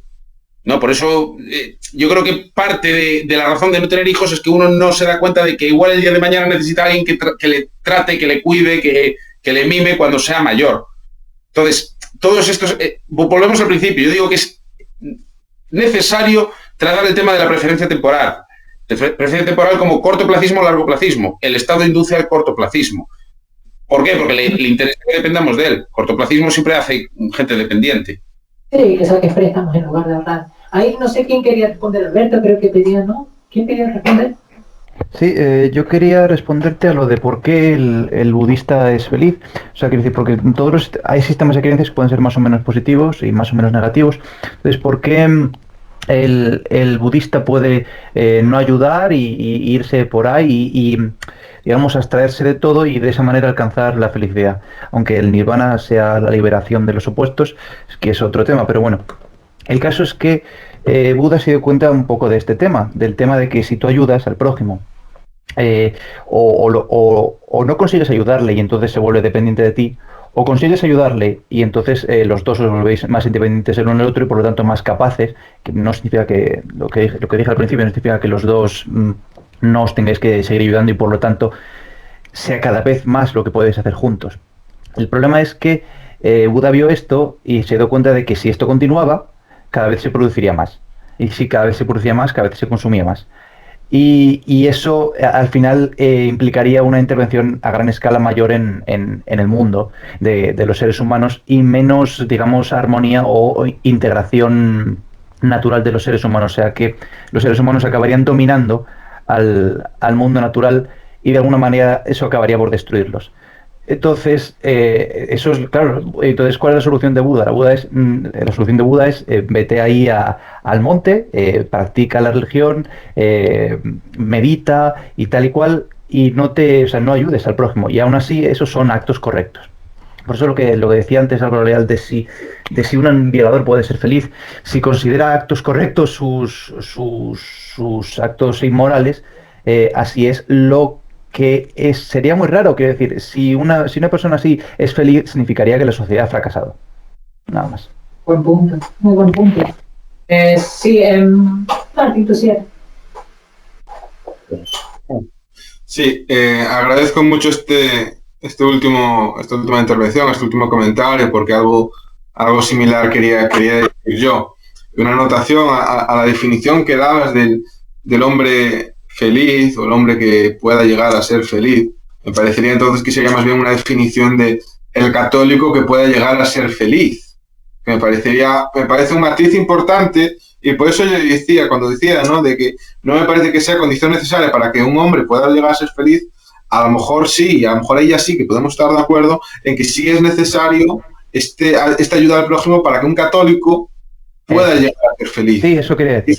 Ahí está, porque, digamos, el entramado, si se quiere, cultural, sistema de creencias. El sistema de creencias es compartido en el sentido para entender qué es lo que es correcto, qué es lo que no es correcto, y también para luego poder entender sobre qué se ha de fundamentar, sobre qué se ha de fundar la felicidad. Porque yo no creo que la felicidad, al igual que decía, la felicidad no depende de si te sucede A, de si te sucede B, depende más de una especie de coherencia en la vida. Pero claro, y ahí es donde entra la necesidad de esos códigos culturales, de esa ética, que es la que da, es la receta para entender qué es lo que es coherente, por así decirlo. Eso decía el matiz, ¿no?, de la diferencia. Me parece que ayudar al prójimo no es necesario para el hombre per se, para ser feliz, pero a lo mejor sí para el católico. Pues es lo mismo. No es lo mismo. Es lo mismo. No es lo mismo, sí. Porque la ayuda al prójimo es parte de, si se quiere, de la cultura y de los códigos éticos de la religión verdadera. Vale, de cómo es la religión verdadera es para el hombre. Vale, estaré yo aquí haciendo de abogado del diablo, y lo que digo, y diferentes culturas y diferentes religiones tienen, y yo entiendo las religiones como, a lo mejor no como última instancia, pero desde luego sí se asemejan a, si se quiere, guías para alcanzar a lo mejor la felicidad, o desde luego para mantener la cohesión. Principalmente yo creo que son guías, por así decir, manuales para mantener la cohesión para con quien uno comparte tal religión. Pero desde luego se acerca también a una especie de receta para alcanzar la felicidad. Al igual que se necesita de por sí para mantener una coherencia, para mantener una estructura y para saber qué es lo que es correcto y qué es lo que no es correcto, también se requiere ese marco para poder alcanzar y entender la felicidad. Y lo que dice por ejemplo, que sí que sería interesante para otro debate, y ya no me alargo más, lo de si un violador puede ser feliz, eso también desde luego es interesante, y también habrá que distinguir, ¿no? Y se distinguirá entre, digamos, cosas que por ley natural, si se quiere, resultan pues dignas de aborrecer a cualquier hombre, ¿no? O cosas que, digamos, vienen más bien prescritas, si se quiere. Y allá tendrá pequeño inciso, perdón. Eso se debe a que una sociedad con un sistema de creencias que favorezca el robo, el asesinato, la violación y todo eso, es una sociedad destinada al fracaso. Por lo tanto, todo ese sistema de creencias va a extinguirse. Sí, yo estoy de acuerdo. Y de hecho, poca cultura hay que promueva eso. O sea, poca cultura hay que promueva algo que la vaya a demoler a ella misma. Y de hecho, bendito sea. Por eso yo soy tan poco intervencionista, que ya te digo, esto para cualquier otro debate y demás coloquios. Por eso yo soy poco intervencionista en el sentido, porque aquello que haga mal a una cultura va a acabar por desaparecer y va a acabar por desaparecer su cultura. O sea, lo que decías, creo, lo he entendido, de acuerdo, totalmente de acuerdo con eso, sí.